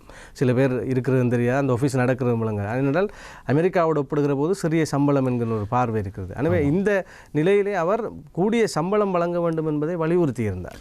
அதற்கு நிறைய சலுகைகளை அந்த கம்பெனியில் செய்தார். இப்போ இப்படியான திட்டங்கள் பற்றிய ஒரு சிந்தனையை விட நாங்கள் இன்று இனவாதம், எந்த இனம் சரி உண்ட இனம் பிழை என்று இங்கே பேசிக்கொண்டு இருக்கோம். ஆமாம் ஆமாம், உங்களது தெளிவான சிந்தனை நான் நினைக்கிறேன் நேயர்களுக்கு புரிந்திருக்கும்.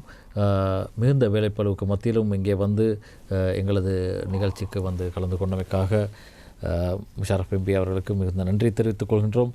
மிக முக்கிய ஒரு விடயத்தை நான் இங்கே கூற விரும்புகின்றேன். இங்கே ஃபேஸ்புக் பக்கத்தில் கிழக்கு மாகாணத்தில் இருக்கும் அவரது ஆதரவாளர்களோ அல்லது எதிர்ப்பாளர்களோ நீங்கள் ஒரு நியாயமான கேள்விகளை நிறைய கேட்டிருந்தால் அவர் அதுக்கு பதிலை வழங்கியிருப்பார் என்றால் அவர் மக்கள் பிரதிநிதி, எதற்கும் பதிலை சொல்லக்கூடியவர் என்று தான் இந்த நிகழ்ச்சியை கூட ஆரம்பித்தார். ஆனால் நீங்கள் இங்கே ஃபேஸ்புக் பக்கத்தில் கூட ஒருவருக்கொருவர் தேவையற்ற கருத்துக்களை கூறி சண்டையிட்டுக் கொள்வதன் மூலம் இந்த நேர்காலத்தில் நாங்கள் அவரிடம் வெறுமனே பல அரசியல் விடயங்களை மட்டும்தான் பேசினோம். ஊரில் எவ்வளவு பிரச்சனைகள் இருக்கின்றன, நீங்கள் அவரிடம் நேரே சந்திக்க முடியாத பலர் அவரிடம் இங்கே கேட்டிருக்கலாம், அவர் உரிய பதிலை கொடுத்திருப்பார் என்ற எனது கவலையையும் தெரிவித்துக் கொண்டு எதிர்காலத்தில் இப்படியான எம்பிக்கள் வரும்போது நீங்கள் உங்களது பிரச்சனையை கேளுங்கள். இந்த ஒரு மணித்தியாலத்துக்கும் மேற்பட்ட நேர காலத்தை மக்களுக்கான நேரமாக நாங்கள் பயன்படுத்த விரும்புகிறோம் என்று தெரிவித்துக்கொண்டு இங்கு வருகை தந்தமைக்காக முஷாரப் எம்பிகளுக்கு நன்றியை தெரிவித்துக்கொண்டு விடைபெறுகிறோம். நன்றி, வணக்கம். தயாரிப்பாளர் இளங்கோவனுடன் உதவி தயாரிப்பாளர் தக்ஷநாத் மற்றும் தொழில்நுட்ப கலைஞர்கள் அனைவருக்கும் நன்றி கூறி விடைபெறுகிறோம். நன்றி, வணக்கம்.